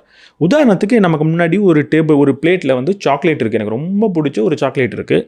இன்னொரு பிளேட்டில் வந்து ஒரு வெஜிடபிள் இருக்குது, அது எனக்கு கொஞ்சம் பிடிக்காது தான், ஆனால் உடம்புக்கு நல்லது. நான் ஒரு நியூ இயர் ரெசல்யூஷன் எடுத்துட்டேன், இதுக்கப்புறம் சாக்லேட் சாப்பிட மாட்டேன்ப்பா, இதுக்கப்புறம் நான் வெஜிடபிள் தான் சாப்பிடுவேன் அப்படின்ற ஒரு முடிவை நான் எடுத்துட்டேன். இப்போ ரெண்டுமே முன்னாடி இருக்கிறப்போ என் மனசு என்ன சொல்லும், சாக்லேட் உனக்கு ரொம்ப பிடிக்குமே, சாப்பிடுன்னு சொல்லும். வெஜிடபிளை பார்க்கும்போது இது வேணவே வேணாம், நீ அதுக்கு சாப்பிடாமலே இருக்கலாம் அப்படின்னு சொல்லும். இப்போது இந்த மனசு வேணான்னு சொல்லக்கூடிய இந்த விஷயத்தை உதாசீனப்படுத்திட்டு, இல்லை இந்த வெஜிடபிள் சாப்பிட்றது எனக்கு நல்லது, அதுதான் நான் முடிவெடுத்திருக்கேன் அப்படின்னு அதை எடுத்து சாப்பிட்றப்போ அதுக்கு ஒரு சக்தி தேவை. அதுதான் வில் பவர் அப்படின்னு சொல்லுவாங்க. இந்த வில் பவர் ஏன் ட்ரைன் ஆகுது? தொடர்ந்து டோபமைன் மூளையில் இருந்துக்கிட்டே இருந்தால் வில் பவர் ட்ரைன் ஆகிறதுக்கு என்ன காரணமாக இருக்க முடியும்? ஒரு உதாரணத்துக்கு நான் தொடர்ந்து ரீல்ஸ் பார்த்துக்கிட்டே இருக்கேன், அதுக்கு எனக்கு வில் பவரே தேவை கிடையாது. ரீல்ஸ் பார்க்குறதுக்கு வில் பவரே தேவை கிடையாது. நான் தொடர்ந்து ரீல்ஸ் பார்க்குறப்ப வில் பவரே நான் பயன்படுத்தலைன்னா வில் பவர் ஏன் குறையுது? தொடர்ந்து வில் பவரை பயன்படுத்திக்கிட்டே இருந்தால் அது கொஞ்சம் கொஞ்சமாக குறைஞ்சிரும், டயர்டாகிடுவோம். ஆனால் வில் பவரே பயன்படுத்தாத அந்த நேரத்தில் ஏன் வில் பவர் குறையுது? பொதுவாக வில் பவர் இப்படி குறையவே குறையாது. வில் பவரை பயன்படுத்தினா தான் அது குறையும். ஒரு பேட்ரி மாதிரி, ஃபோனில் பேட்ரி இருக்குது, ஃபோனை யூஸ் பண்ணால் தானே குறையும். யூஸ் பண்ணாமல் வச்சுருந்தாலே குறைஞ்சா அது எவ்வளோ பெரிய ஆபத்து. அது இந்த டோபமைன் ஹைஜாக் நடக்கிறப்ப நடக்கும். ஏன்னு யோசிச்சு பாருங்களேன். ஏன்னா நான் எப்போவுமே என் மூளையில் டோபமைனோட டாலரன்ஸை பெருசாக வச்சுட்டேன். அப்போ என்ன ஆகும்னா, அந்த லெவலுக்கு கீழே எந்த செயலை நான் செய்யணுன்னாலும் எனக்கு வில் பவர் தேவை அப்படின்னு ஆகிடும். இப்போ ஒரு உதாரணம் சொல்கிறேன். நமக்கு முன்னாடி ஒரு 3 பிளேட் இருக்குது. ஒரு பிளேட்டில் சாக்லேட் இருக்குது, இன்னொரு பிளேட்டில் ஃப்ரூட்ஸ் இருக்குது, ஒரு கொய்யாப்பழம் இருக்குது, இன்னொரு பிளேட்டில் வெஜிடபிள் இருக்குது. யூஸ்வலாக எனக்கு வெஜிடபிள் சாப்பிட்றது பிடிக்கவே பிடிக்காது. அதனால எப்போல்லாம் நான் வெஜிடபிள் சாப்பிட்ணுன்னு ஒரு முடிவு எடுத்து சாப்பிட்றனோ அப்போல்லாம் என் வில் பவர்ன்றது குறையுமா குறையாதா? கண்டிப்பாக குறையும். ஆனால் ஃப்ரூட்ஸ்ன்றது எனக்கு பிடிச்ச விஷயம், அதோட டேஸ்ட்டே எனக்கு பிடிக்கும். அதனால் அதை நான் சாப்பிடும்போது என்னோட வில் பவர் அப்படின்றது குறையவே குறையாது. ஏன்னா பிடிச்ச விஷயம் தானே, அது பிடிக்காத விஷயம் கிடையாது. மனசே அதை சாப்பிட சொல்லுதில்ல, அப்போ நான் சாப்பிட்ற போகிறேன்னு சாப்பிட்ருவேன். ஆனால் இப்போ யோசிச்சு பாருங்கள், நான் அந்த 3வது பிளேட்டில் இருக்கிற சாக்லேட் அதை தினமும் சாப்பிட்டு பழக்கிட்டேன். தினமும் அதை சாப்பிட்டு என் மூளையில் இருக்கிற டோபமைனை அதிகப்படுத்தி வச்சுட்டேன். இப்போ என்ன ஆகும்னா, இந்த ஃப்ரூட்ஸ் இவ்வளவு நாள் என்னோட டோபமைன் டாலரன்ஸுக்கு வெளியில் இருந்துச்சு. அதாவது இந்த ஃப்ரூட்ஸ் சாப்பிடும்போது எனக்கு பிடிச்சிருந்தது, ஃப்ரூட்ஸ் கொடுக்கக்கூடிய டோபமைனை சந்தோஷத்தை கொடுத்துக்கிட்டு இருந்துச்சு. இப்போ தொடர்ந்து சாக்லேட் சாப்பிட்டு அந்த லெவலை ஏற்றுனதுனால இந்த ஃப்ரூட் சாப்பிடும்போது கிடைக்கக்கூடிய டோபமைன் அந்த லெவலை விட கம்மியாயிடுச்சு. அப்போ என்ன ஆகும்? இந்த ஃப்ரூட் சாப்பிட்றதுக்கு எனக்கு வில் பவர் தேவை. இந்த ஃப்ரூட் சாப்பிடும் போதே நான் நினச்ச சந்தோஷம் எனக்கு கிடைக்காது, அதுவே எனக்கு சுவையாக இருக்காது. அப்போ அந்த செயலை செய்கிறதுக்கே எனக்கு வில் பவர் அப்படின்றது தேவைப்பட ஆரம்பிச்சிடும். அப்போ இவ்வளவு நாள் சாப்பிட்ட ஒரு ஃப்ரூட்டை சாப்பிட்றதுக்கே எனக்கு வில் பவர் ட்ரைன் ஆகிட்டே இருக்கும் அப்படின்றத புரிஞ்சுக்கணும். சிம்பிளாக சொல்லணும்னா, தொடர்ந்து டோபமைனை மூளைக்கு கொடுத்துக்கிட்டே இருந்தேன்னா அந்த டோபமைன் டாலரன்ஸ்ன்றது அதிகமாகிடும். அதுக்கப்புறம் வாழ்க்கையில் இவ்வளவு நாள் நான் ரசித்து செஞ்ச செயலை செய்கிறதுக்கே வில் பவர் தேவை அப்படின்னு மாறிடும். அதனால நான் சாதாரண வாழ்க்கையை தானே வாழ்ந்துக்கிட்டு இருக்கேன் அப்படின்னு நீங்கள் நினைப்பீங்க. ஆனால் அதுக்கே வில் பவரை பயன்படுத்துவீங்க. அதனால் தேவையில்லாமல் உங்களோட வில் பவர்ன்றது ட்ரைன் ஆகிடும். அப்போ சாதாரண வாழ்க்கைக்கே வில் பவர் ட்ரைன் ஆனதுன்னா பெரிய பெரிய சாதனையை நம்மளால் எப்படி பண்ண முடியும்? 4வது இருக்கிறதுலே ரொம்ப ரொம்ப மோசமான விஷயம் என்ன தெரியுமா? லாங் டேர்மில் நம்மளால் திங்க் பண்ணவே முடியாது. லாங் டேர்ம் கோலே நமக்கு இல்லாமல் போயிடும். லாங் டேர்ம் கோல் அப்படின்னு ஒன்று நம்மளால் வச்சுக்கவே முடியாது. வச்சா கண்டிப்பாக அது நம்மளால் செய்ய முடியாது. லாங் டேர்முக்கு ஒரு கோல் வைக்கும் போதே நமக்கு ரொம்ப ஒரு ஸ்ட்ரெஸ் வரும். இதுவும் உங்களுக்கு இந்நேரம் புரிஞ்சிருக்கும். தொடர்ந்து ஷார்ட் டேர்மாகவே நான் எல்லா சந்தோஷத்தையும் அடைஞ்சிக்கிட்டு இருந்தேன்னா லாங் டேர்முக்கு கோல் பண்ணுறதுக்கான ஒரு தகுதியும் ஒரு தரமும் மூளையில் இல்லாமலே போயிடும். அதுக்கப்புறம் எப்படி நான் லாங் டேர்ம் கோலை செட் பண்ணி அதற்கான சின்ன சின்ன செயலை செஞ்சு சின்ன ஃபெயிலியரை பார்த்து ரொம்ப கஷ்டப்பட்டு அதை போய் அடைகிறது? அப்போ நார்மலாகவே அதை தூக்கி போட்டுட்டு சின்னதாக ஷார்ட் டேர்மாக என்ன செய்ய முடியுமோ செஞ்சுக்கிட்டு வாழ்க்கையை ஓடிக்கிட்டே இருப்பேன். சொல்லப்போனால் சிம்பிளாக இந்த வாழ்க்கையே டீகே ஆக ஆரம்பிச்சிடும், ஒரு அரிப்பை அடைய ஆரம்பிச்சிடும், வாழ்க்கையே கொஞ்சம் அழிவை நோக்கி போக ஆரம்பிச்சிடும். ஸோ தொடர்ந்து டோபமைன் மூளைக்கு வந்துக்கிட்டே இருந்தால், டோபமைன் டாலரன்ஸை மேலேயே வச்சுக்கிட்டு இருந்தால், இந்த டோபமைன் ஹைஜாக் மூளையில் நடந்துக்கிட்டே இருந்தால் சும்மா ப்ரோக்ராஸ்டினேட் பண்ணுறதோட நிற்காது. சிம்பிளாக சொல்லணுன்னா கொஞ்சம் கடுமையான வார்த்தை தான், வாழ்க்கையே அழிவை நோக்கி போகும். இந்த டோபமைனால் வரக்கூடிய பிரச்சனையெல்லாம் நான் புரிஞ்சுக்கிட்டேன். ஆனால் என்ன தான் பண்ணுறது அப்படின்னு கேட்டிங்கன்னா அதற்கான சொல்யூஷன் தான் டோபமைன் டீடாக்ஸ். இந்த டோபமைன் டீடாக்ஸை நான் எப்படி பண்ணுறது அப்படின்னு கேட்டிங்கன்னா, முதல்ல டோபமைன் டீடாக்ஸை எப்படி பண்ணுறது அப்படின்றத அடுத்து பேசுவோம். அதுக்கு முன்னாடி டோபமைன் டீடாக்ஸ் பண்ணுறதுக்கு எப்படி நான் தயாராகிறது அப்படின்றத நீங்கள் புரிஞ்சுக்கணும். நம்ம என்ன நினச்சிட்றோன்னா, இப்போ இந்த வீடியோ பார்க்கும்போது உங்களுக்கு தோணும், நான் டோபமைன் இதுக்கப்புறம் என் மூலையிலே விட மாட்டேன் அப்படின்னு ஒரு மோட்டிவேஷன் கூட உங்களுக்கு கிடச்சிருக்கலாம் நான் பேசுகிறதுலேருந்து. ஆனால் மோட்டிவேஷன் ஒரு சில நிமிஷத்துக்கு தான் இருக்கும். இந்த வீடியோவை பார்த்து முடிச்சுட்டு அடுத்து நீங்கள் பார்க்குற ரீல்லையே மோட்டிவேஷன்றது காணா போயிடும். அப்போ மோட்டிவேஷனை வச்சுட்டு என் வாழ்க்கையை நான் மாற்றிக்கிறேன் அப்படின்னு நீங்கள் நினைக்காதீங்க. அப்போ நீங்கள் என்ன பண்ணணும்? முதல்ல தெளிவாக உட்காந்து ஒரு திட்டத்தை போடணும். அதுக்கு பேர் தான் இந்த மோட்டிவேஷன் டீடாக்ஸ் பண்ணுறதுக்கு உங்களை நீங்களே தயார்படுத்திக்கிறது. எப்படி தயார்படுத்திக்கலாம் அப்படின்னு கேட்டிங்கன்னா, அதுக்கு முன்னாடி ஒரு வார்னிங். இப்படி தயார்படுத்துதல் ரொம்ப போர் அடிக்க தான் செய்யும். நீங்கள் நினைக்கிற மாதிரி ரொம்ப ஃப்ளாஷியாலாம் இருக்காது. ரொம்ப ஒரு மோட்டிவேஷன் கொடுக்குறது, ஒரு ஊக்கத்தை கொடுக்குற மாதிரிலாம் இருக்காது. போரிங்காக தான் இருக்க போகுது. ஆனால் இது நீங்கள் செஞ்சே ஆகணும். ஒரு 5 ஸ்டெப்பில் உங்களால் இந்த மோட்டிவேஷன் டீடாக்ஸுக்கு தயாராக முடியும். முதல் ஸ்டெப் என்னென்னா, நான் டோபமைன் டீடாக்ஸ் பண்ண போகிறேன் அப்படின்னு மட்டும் நீங்கள் சொல்லிக்கிட்டு இருக்க முடியாது. இல்லை இந்த செயலை இதுக்கப்புறம் நான் செய்ய மாட்டேன், இன்ஸ்டாகிராம் ரீல் பார்க்க மாட்டேன் அப்படின்னு சொல்கிறது மட்டும் பத்தாது. முதல்ல நீங்கள் என்ன பண்ணணுன்னா, ஏன் இதை பண்ண போகிறீங்க அப்படின்னு தெளிவாக எழுதணும். டிஃபைன் யுவர் ஒய் அப்படின்னு சொல்லலாம். நான் ஏன் இதை செய்ய போகிறேன் அப்படின்றத டிஃபைன் பண்ணணும், தெளிவாக விளக்கணும். அதை உங்களுக்கு நீங்களே விளக்கிக்கிட்டால் தான் இதை செய்கிறதுக்கான அந்த மோட்டிவேஷன் சொன்னால அது கொஞ்சம் எக்ஸ்ட்ராவாக உங்களுக்கு கிடைக்கும். இப்போ நான் ஒரு ரைட்டர் ஆகணும்னு ஆசைப்பட்டுக்கிட்டு இருக்கேன். எப்போ நான் இன்ஸ்டாகிராம் பார்க்குறத நிறுத்துறனோ அப்போ தான் என்னால் ஒரு சாப்டர் எழுத முடியும், ஒரு பேனாவை எடுத்து ஒரு நோட்டில் எழுதவே முடியும் அப்படின்னா அதை எழுதுங்க. நான் ஒரு ரைட்டர் ஆகிறதுக்காக இன்ஸ்டாகிராம் ரீல் பார்க்குறத நிறுத்த போகிறேன் அப்படின்னு எழுதுங்க. இல்லை என்னோடய குழந்தைகள் நான் இல்லாமலே வளர்ந்துக்கிட்டு இருக்காங்க, அவங்கள ஒரு ஓரமாக விளையாட விட்டுட்டு நான் ஃபோன் பார்த்துக்கிட்டு இருக்கேன், அப்போ குழந்தைகளோடு நான் இருக்கணும், அவங்க வாழ்க்கையை நான் கவனிக்கணும் அப்படின்றது உங்களோட ஏன் அப்படின்ற கேள்விக்கான பதிலாக இருந்தால் அதை நீங்கள் எழுதுங்க. இப்படி ஏதாவது ஒரு பதில் இருக்கும். நான் இந்த டோபமைன் டீடாக்ஸை பண்ண போகிறேன், இந்த டோபமைன் தரக்கூடிய இந்த செயலை இதுக்கப்புறம் நான் பண்ண மாட்டேன், அதுக்கு காரணம் என்னென்னா இதுதான் அப்படின்னு ஒன்று இருக்கும்ல, முதல்ல அதை எழுதுங்க. அது எவ்வளவு ஸ்ட்ராங்காக இருக்கோ அவ்வளவு தூரத்துக்கு உங்களுக்கு ஒரு மோட்டிவேஷன் அப்படின்றது கிடைக்கும். ரெண்டாவது, உங்களுக்கு என்ன மாதிரி டோபமைன் ட்ரிகர்ஸ் இருக்குது அப்படின்றத எழுதணும். அதாவது நான் இன்ஸ்டாகிராம் ரீல் தொடர்ந்து பார்த்துக்கிட்டே இருக்கேன் அப்படின்னா அது ஒரு ட்ரிகர். நான் தொடர்ந்து கண்டதை சாப்பிட்றேன், ஆன்லைனில் ஆர்டர் போட்டு வாங்கி சாப்பிட்டுக்கிட்டே இருக்கேன்னா அது ஒரு ட்ரிகர். அதிகமாக சுகர் சாப்பிட்றேன் அப்படின்னா அது ஒரு ட்ரிகர். நான் சும்மா ஆன்லைனில் அமேசான் ஆப் எடுத்துப்பேன், என்னெல்லாம் வாங்கலான்னு சும்மா பார்ப்பேன், சும்மா கார்ட்டில் ஆட் பண்ணுவேன், கையில் காசே இல்லை ஆனால் இருந்தாலும் என்ன வாங்கலான்னு ரொம்ப காஸ்ட்லியான லேப்டாப், ஃபோன் அதெல்லாம் எடுத்து ஸ்பெக்கெல்லாம் படித்து பார்த்து சந்தோஷம் அடைவேன் அப்படின்னா அதுவுமே ஒரு ட்ரிகர் தான். அந்த மாதிரி என் வாழ்க்கையில் இதெல்லாம் டோபமைன் ட்ரிகர்ஸாக இருக்குது. இந்த டோபமைனுக்காக நான் இந்த மாதிரி தேவையில்லாத கொஞ்சத்துக்கும் உருப்படாத நிறைய செயலை பண்ணுறேன் அப்படின்னா அது எல்லாத்தையும் உட்காந்து பொறுமையாக ஆடிட் பண்ணி திங்க் பண்ணி எழுதுங்க. ஒரு நாள் வாழ்க்கையை கவனித்து பார்த்து எழுதுங்க. ஏன்னா எல்லாத்தையும் ஐடென்டிஃபை பண்ணால் தான் அதை நம்மளால் க்யூர் பண்ண முடியும்.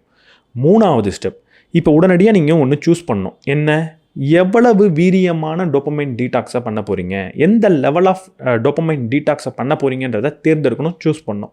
எப்படி பண்ண போகிறீங்க, இதில் ஒரு 3 வச்சுப்போமே. ஒரு பிகினர் ஃபேஸு, இன்டர்மீடியேட்டு, அட்வான்ஸ்னு வச்சுப்போம். பிகினர்னால் என்ன, நான் ஒரு டோபமைன் டீடாக்ஸ் பண்ண போகிறேன் அப்படின்னு சொல்லக்கூடிய நபர்கள் என்ன பண்ணுவாங்கன்னா, எல்லாம் எழுதுனாங்கல்ல, நாலுலேருந்து இது எதுவுமே நான் பண்ண மாட்டேன் அப்படின்னு சொல்கிறது. அப்படி சொன்னால் ஒன்றுத்தை கூட உங்களால் உங்கள் வாழ்க்கையிலேருந்து ரிமூவ் பண்ண முடியாது. இதை தெளிவாக புரிஞ்சுக்கணும். எல்லாத்தையும் அப்படியே உடனடியாக தூக்கி போட்டுட்டு அப்படியே புத்தனாக மாறுறதுக்கு நம்ம அவ்வளோ பெரிய ஆள் கிடையாது. அப்போ முதல்ல பிகினராக நம்ம என்ன பண்ணோம், ஒரு நாளை தேர்ந்தெடுத்து அந்த ஒரு நாள் நான் என்னோட இருக்கிறதுலையே ஹையஸ்ட் டோபமைன் ரொம்ப ஒரு பெரிய பிரச்சனை நான் நினைக்கிற 2 செயலை செய்ய மாட்டேன் அப்படின்னு ஒரு நாள் முடிவெடுங்க. அதாவது வரப்போகிற ஞாயிற்றுக்கிழமை, அடுத்த ஞாயிற்றுக்கிழமை நான் என் வாழ்க்கையில் ஃபோனை எடுத்து பார்க்க மாட்டேன் அப்படின்னு ஒன்று எழுதிக்கோங்க. இல்லை சுகர் சாப்பிட மாட்டேன் அப்படின்னு ஒன்று எழுதிக்கோங்க. 2 எழுதிக்கிட்டிங்கன்னா போகிறோம். அந்த 2த்தை அந்த ஒரு நாள் மட்டும் செய்யாமல் இருங்க, மற்ற எது வேணாலும் செஞ்சுக்கோங்க. இதை கொஞ்ச நாளுக்கு செய்யுங்க. அடுத்து இன்டர்மீடியேட் லெவல். இதில் ஒரு 50% ஆஃப் உங்களோட பிரச்சனைகளை ஒரே நேரத்தில் நீங்கள் தூக்கி போடலாம். இது எப்படி சிம்பிளாக பண்ணலான்னா, டிஜிட்டல் டீடாக்ஸை நீங்கள் பண்ணலாம். டிஜிட்டலாக நிறைய டோபமைன் உங்களுக்கு கிடச்சிக்கிட்டு இருக்கும்ல, யூடியூப் வீடியோ பார்க்குறதா இருக்கட்டும், இல்லை நிறைய இன்ஸ்டாகிராம் ரீல் பார்க்குறதா இருக்கட்டும், ஃபோனை சும்மா எடுத்து நோண்டி பார்க்குறதா இருக்கட்டும். இது எதையுமே நான் பண்ண மாட்டேன், ஃபோன் இல்லாமல் ஒரு நாள் மட்டும் இருப்பேன் அப்படின்ற ஒரு முடிவு எடுத்துக்கோங்க. அடுத்து அட்வான்ஸ் லெவல். அட்வான்ஸ் லெவல் என்ன, நீங்கள் எழுதின எதையுமே நான் ஒரு நாள் செய்ய மாட்டேன் அப்படின்னு முடிவெடுக்கிறது. இந்த டோபமைன் டீடாக்ஸ் அப்படின்னா ரொம்ப நீங்கள் பயப்பட வேண்டியது இல்லை. இப்போதைக்கு நான் சொல்ல போகிற விஷயம் நீங்கள் 7 நாளும் வாரத்துக்கு பண்ணணும்னு நான் சொல்லலை. வாரத்துக்கு ஒரு நாளை மட்டும் தேர்ந்தெடுக்க போகிறீங்க, அதை நீங்கள் செய்ய போகிறீங்க. ஒரு சனிக்கிழமை நீங்கள் தேர்ந்தெடுத்துக்கலாம், அன்றைக்கி நான் எதுவுமே பண்ண மாட்டேன் அப்படின்ற ஒரு முடிவை நீங்கள் எடுத்துக்கலாம். 4வது ஸ்டெப் என்னென்னா, உங்களோட சூழலை நீங்கள் எதெல்லாம் தவிர்க்க போகிறேன் அப்படின்னு முடிவெடுத்தீங்களோ அதற்காக செய்யணும். உதாரணத்துக்கு நான் இந்த ஞாயிற்றுக்கிழமை ப்ளே ஸ்டேஷனே விளையாட மாட்டேன், வீடியோ கேமே விளையாட மாட்டேன்னு ஒரு முடிவு எடுக்கிறீங்கன்னு வைப்போம். அப்படி முடிவெடுத்துட்டு உங்கள் டிவியில் நல்லா ப்ளே ஸ்டேஷனை கனெக்ட் பண்ணி வீட்டுக்குள்ளே வந்தோடனே ப்ளே ஸ்டேஷன் கண்ணில் படுற மாதிரி வச்சிங்கன்னா உங்களால் அதை செய்ய முடியாது. அப்போ 4வது ஸ்டெப் உங்களோட சூழலை, என்விரான்மெண்ட்டை அதற்கேற்ற மாதிரி மாற்றுறது. என்விரான்மெண்ட்டை மாற்றும் போது ஒரே ஒரு சின்ன ஒரு நீதியை மைண்டில் வச்சுக்கோங்க. எதை நான் செய்யணும்னு ஆசைப்பட்றேனோ அதை சுலபமாக்கணும். எதை நான் செய்யக்கூடாதுன்னு ஆசைப்பட்றேனோ அதை கடினமாக்கணும்.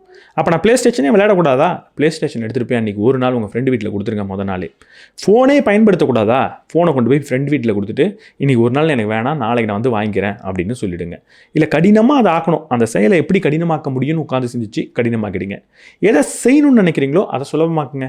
வீட்டில் வந்து நான் வெஜிடபிள் தான் சாப்பிட்ணும் அப்படின்னா மற்ற ஃபுட் எல்லாத்தையுமே வீட்டில் இருந்தால் கூட ஒரு கவரில் போட்டு கட்டி பக்கத்து வீட்டில் போய் கொடுத்துருங்க. நாளை கேட்டால் எனக்கு கொடுக்காதீங்கன்னு சொல்லிட்டு வந்துடுங்க.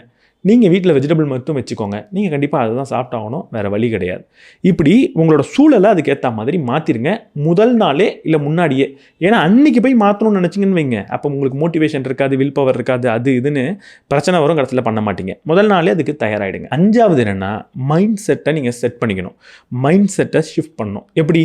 நாளைக்கு ஒரு நாள் நான் இது செய்ய போகிறேன், இப்படிப்பட்ட டீடாக்ஸ் எடுத்துக்க போகிறேன், ஒரு நாள் எனக்கு ரொம்ப பிடிச்ச என் மனசு சொல்லக்கூடிய செயலை செய்யாமல் இருக்க போகிறேன். அப்போ அந்த ஒரு நாள் நரகமாக இருக்க போகுது அப்படின்னு உங்கள் மூளைக்கு முன்னாடியே சொல்லிவிடுங்க. நாளைக்கு ரொம்ப கடினமாக தான்ப்பா இருக்க போகுது, பொறுத்துக்க அப்படின்னு சொல்லிவிடுங்க. ரொம்ப பயம் வரும், பதட்டம் வரும், அதை செய்யணும்னு ஒரு ஆர்வம் வரும், வாழ்க்கையே போர் அடிக்கிற மாதிரி இருக்கும், சலிப்பாக இருக்கும், என்னடா இது அப்படின்னு தோணும். பரவாயில்ல, என்னானாலும் பரவாயில்ல, அதை போய் செஞ்சிடலாம் அப்படின்னு செய்ய தோணும். இப்படிலாம் தோணும் அப்படின்னு முன்னாடியே உங்களுக்கு தெரிஞ்சால் தோணும் போது அமைதியாக இருப்பீங்க. இப்படி தோணுன்ற அவேர்னஸை, ஒரு விழிப்புணர்வை முன்கூட்டியே உங்களுக்கு நீங்கள் எடுத்துக்காமல் சும்மா அப்படியே இருந்தீங்கன்னா தோணும் போது அதை கட்டுப்படுத்த முடியாது. அதை செஞ்சிடணும் அப்படின்னு எந்த செயலை செய்யக்கூடாதுன்னு நினச்சிங்களோ அதை செஞ்சுருவீங்க. ஸோ ஃபைனலாக மைண்ட் செட்டை ரெடி பண்ணிக்கோங்க. இந்த 5 ஸ்டெப்பை நீங்கள் ஃபாலோ பண்ணணும். ஏன் அப்படின்றத டிஃபைன் பண்ணணும், என்னெல்லாம் பிரச்சனை இருக்குது அப்படின்றத ஐடென்டிஃபை பண்ணணும், அடுத்து எந்த லெவலில் எந்தெந்த ட்ரிகர்ஸை மட்டும் நீங்கள் விட போகிறீங்கன்ற லெவலை சூஸ் பண்ணணும், அடுத்து அந்த லெவலுக்கு ஏற்ற மாதிரி உங்களோட என்வரான்மெண்ட்டை, சூழலை ரெடி பண்ணணும், 5வது அடுத்த நாள் அந்த நாள் ரொம்ப கடினமானதாக இருக்க போகுது அப்படின்ற முடிவு எடுக்கணும். இப்போ இந்த வீடியோவை பாஸ் பண்ணுங்கள், ஒரு பேப்பர் எடுங்க, இந்த 5த்தையும் செய்யுங்க. முதல்ல நீங்கள் என்ன திரும்ப பண்ணணும், ஒரு டேட்டை போடுங்க. இந்த தேதியில் நான் இதை செய்ய போகிறேன், இந்த டோபமைன் டீடாக்ஸ் எடுக்க போகிறேன் அப்படின்னு எழுதுங்க. ஃபஸ்ட்டு பிகினராகவே இருந்துட்டு போங்க, பிரச்சனை கிடையாது. 2 விஷயத்தை சூஸ் பண்ணுங்கள். இந்த நாளில் இந்த 2 விஷயத்தை நான் செய்ய மாட்டேன்னு எழுதுங்க. அந்த பேப்பரை தூக்கி ஓரமாக வைங்க. அதுக்கப்புறம் இந்த நாள் வரப்போ இதுக்கப்புறம் சொல்ல போகிற ப்ரொசீஜரை ஃபாலோ பண்ணி அன்றைக்கி ஒரு நாள் டோபமைன் டீடாக்ஸை செஞ்சு பாருங்கள். இப்போது இந்த டீடாக்ஸ் டேக்காக தயாராகிட்டீங்க. இந்த டீடாக்ஸ் டேயில் என்ன பண்ணுறது, அன்றைக்கி நீங்கள் என்ன செய்யணும், அதுக்கான ஒரு ப்ளூ பிரிண்ட்டை இந்த ஆத்தர் கொடுத்துருக்காங்க. ரொம்ப சிம்பிள். காலைல எந்திரிச்சதுலேருந்து நைட்டு தூங்குற வரைக்கும் நீங்கள் என்ன பண்ணுன்றத ஒரு டைம் டேபிள் மாதிரி போட்டு கொடுத்துருக்காங்க. காலைல எந்திரிச்சோன்னே என்ன பண்ண போகிறீங்க, காலைல எந்திரிக்கிறதுனா ஒரு 6 இல்லை 7 மணிக்குன்னு வச்சுக்கோங்க. அப்போ இந்த டீடாக்ஸ் டே முதல் நாளே தொடங்கிடுது. முதல் நாள் வந்து நான் 3 மணி வரைக்கும் சினிமா பார்ப்பேன், நிறைய ஸ்நாக்ஸ் சாப்பிடுவேன் அப்படின்ற முடிவே கிடையாது. முதல் நாளே நீங்கள் ஒரு 9 மணி இல்லை 10 மணிக்கு மேக்ஸிமம் தூங்கிடணும். தூங்கினதுக்கப்புறம் அடுத்த நாள் இந்த டீடாக்ஸ் டே அன்றைக்கி காலையில் சீக்கிரமாகவே எந்திரிக்க போகிறீங்க. ஒரு 6 மணின்றது குட்டு, ஒரு 6:30 மணின்றது ஓகே. எந்திரிக்கும் போது முதல்ல நீங்கள் என்ன செய்வீங்க, பொதுவாக நம்ம செய்கிற ஒரு முக்கியமான விஷயம் இருக்குது, ஃபோன் எடுத்து பார்க்குறது. அதை மட்டும் தயவு செஞ்சு நீங்கள் செய்யவே கூடாது. உங்கள் ஃபோனில் வேணும்னா நீங்கள் அலாரம் வச்சுக்கலாம், ஆனால் அந்த அலாரத்தை ஆஃப் பண்ணுங்கள். அதுக்கப்புறம் அதில் டைம் கூட பார்க்காதீங்க. நம்ம எல்லாரும் நம்மளோட வாழ்க்கையில் எந்திரிக்கணும். நம்ம எல்லாருமே அடுத்தவங்களோட வாழ்க்கையில் தான் எந்திரிச்சிக்கிட்டு இருக்கோம். எந்திரிச்ச உடனே ஃபோன் எடுக்கிறது, இன்ஸ்டாகிராம் எடுக்கிறது, யார் என்ன போட்டிருக்காங்கன்னு பார்க்குறது, நைட்டு ஃபுல்லாக யார் என்னெல்லாம் பண்ணாங்கன்னு பார்க்குறது, இந்த உலகத்தில் என்னெல்லாம் செய்தி நடந்தது அப்படின்றத தெரிஞ்சுக்கிறது, எந்த படம் ரிலீஸ் ஆகுது, எந்த படம் ரிலீஸ் ஆகலை அப்படின்ற செய்தியெல்லாம் பார்க்குறது. இது எல்லாமே நமக்கு காலையிலேயே தேவை கிடையாது. ரொம்ப முக்கியமாக டீடாக்ஸ் டே அன்றைக்கி நமக்கு தேவையே கிடையாது. ஸோ இன்ஸ்டாகிராமோ சோஷியல் மீடியாவோ வேறு எந்த ஒரு விஷயமும் நீங்கள் பார்க்க போகிறது கிடையாது, ஃபோனே பார்க்க போகிறது கிடையாது. காலைல அலாரம் ஆஃப் பண்ணிங்களா, அவ்வளோதான். காலையில் எந்திரிச்ச உடனே உங்களுக்கு எந்த ஒரு கோலும் இருக்கக்கூடாது. இந்த காலை பொழுது எப்படி இருக்கணும்னா ரொம்ப பொறுமையாக நிதானமான ஒரு காலையாக இருக்கணும். இந்த காலை பொழுது எப்போ பொறுமையாகவும் நிதானமாகவும் இருக்கோ அதுவே ஒரு பெரிய புரட்சி அப்படின்னு சொல்கிறாங்க. நம்ம காலைல எந்திரிச்ச உடனே ரொம்ப வேகமாக இருக்கணும் அப்படின்னு நினைக்கிறோம், ஏதேதோ பண்ணணும்னு நினைக்கிறோம். இந்த காலைல சீக்கிரம் எந்திரிச்சிட்டோம்ல, நிறைய பண்ணணும்னு ரன்னிங் போகிறோம், எக்ஸசைஸ் பண்ணுறோம். காலைல எக்ஸசைஸ் பண்ணுறதே தப்பு அப்படின்னு சொல்லலை. அட்லீஸ்ட் இந்த டீடாக்ஸ் டே அன்றைக்கி நீங்கள் காலையில் ரொம்ப ஒரு வேகமான செயலை செய்யக்கூடாது. ஏன்னா அது நல்ல செயலாகவே இருந்தாலும் அதுவுமே உங்களுக்கு ஒரு ஸ்டிமுலேஷனாக கொடுக்கும், டோபமைனாக கொடுக்கும். நம்ம அன்றைக்கி டோபமைன் இல்லாத ஒரு வாழ்க்கையை வாழணும் அப்படின்ற முடிவு எடுத்திருக்கோம். அதனால் காலைல எந்திரிச்ச உடனே ரொம்ப வேகமாக எதுவும் பண்ணாதீங்க, அது ப்ரொடக்டிவாக இருந்தாலும் கூட. அப்போ காலைல எந்திரிச்சோன்னா என்ன பண்ணுறது, பொறுமையாக ஒரு வாக்கிங் போங்க. அந்த வாக்கிங்க்கு ஒரு குறிக்கோளே இருக்கக்கூடாது, போய் அந்த கோட்டை தொட்டுட்டு வர போகிறேன், போய் அந்த லைட் மரத்தை தொட்டு வர போகிறேன், எதுவும் கிடையாது. உங்களுக்கு தோன்ற நேரம் நீங்கள் நடக்க போகிறீங்க, தோன்ற பாதையில் நடக்க போகிறீங்க. நடக்கும்போது நான் பாட்காஸ்ட் கேட்க போகிறேன், என்னோடய புக் சம்மரி கேட்க போகிறேன் அப்படின்னு எதுவுமே கிடையாது. காதில் ஹெட்செட் கிடையாது, கையில் ஃபோன் கிடையாது. பொறுமையாக நீங்கள் ரோட்டில் நடந்து போக போகிறீங்க. முடிஞ்சால் அது ஒரு இயற்கையான இடமா இருந்தால் ரொம்ப நல்லது. இப்படி பொறுமையாக நடக்க போகிறீங்க, நிறைய தண்ணி கொடுக்க போகிறீங்க, காலை பொழுதை முடிஞ்ச அளவுக்கு ஸ்லோவாக வச்சுக்க போகிறீங்க. அதுக்கப்புறம் பகல் பொழுது உங்களுக்கு எப்படி இருக்க போகுது? பகல் பொழுதில் ரொம்ப ப்ரொடக்டிவான வேலையை செய்ய போகிறீங்க. உங்கள் வீட்டை க்ளீன் பண்ணுறதா இருக்கட்டும், புத்தகம் படிக்கிறதா இருக்கட்டும், நீங்கள் ஏதாவது எழுதணும்னு நினச்சிங்கன்னா அதை எழுதுறதா இருக்கட்டும், ஏதாவது ஒரு வேலை செய்யணும்னு நினச்சிங்கல்ல, அந்த வேலையை செய்யுங்க. ஆனால் இங்கே ரொம்ப முக்கியமான ஒரு ரூல் இருக்குது. அந்த ரூலை மட்டும் நீங்கள் ஃபாலோ பண்ணணும். என்ன தெரியுமா? நான் ஒரு வேலை செய்வேன் முடிவெடுத்துட்டா அந்த வேலையை செஞ்சு முடித்தாதான் அடுத்த வேலையை செய்வேன். வீட்டை சுத்தம் பண்ண போகிறேன் அப்படின்னு முடிவெடுத்துட்டா வீட்டை சுத்தம் பண்ணி முடித்தாதான் அதுக்கப்புறம் ஒரு நல்ல வேலையான புத்தகத்தையே கையில் எடுப்பேன்.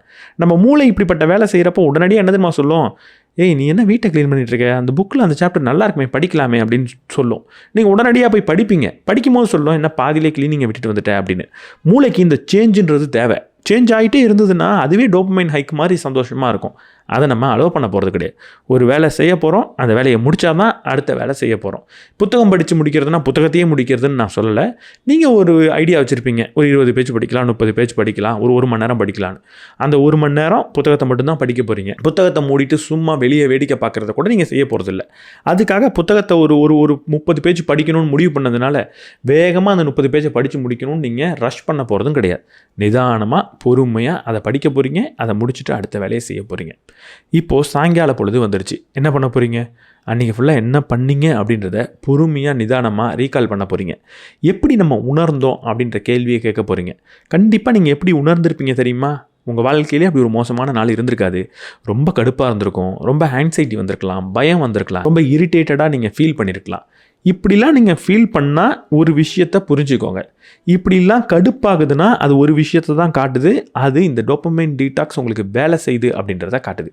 இப்படி நான் இருக்கும்போதே ரொம்ப சந்தோஷமாக இருக்கேன் அப்படின்னா உங்களுக்கு டோபமைன் டீடாக்ஸ் கிடையாது.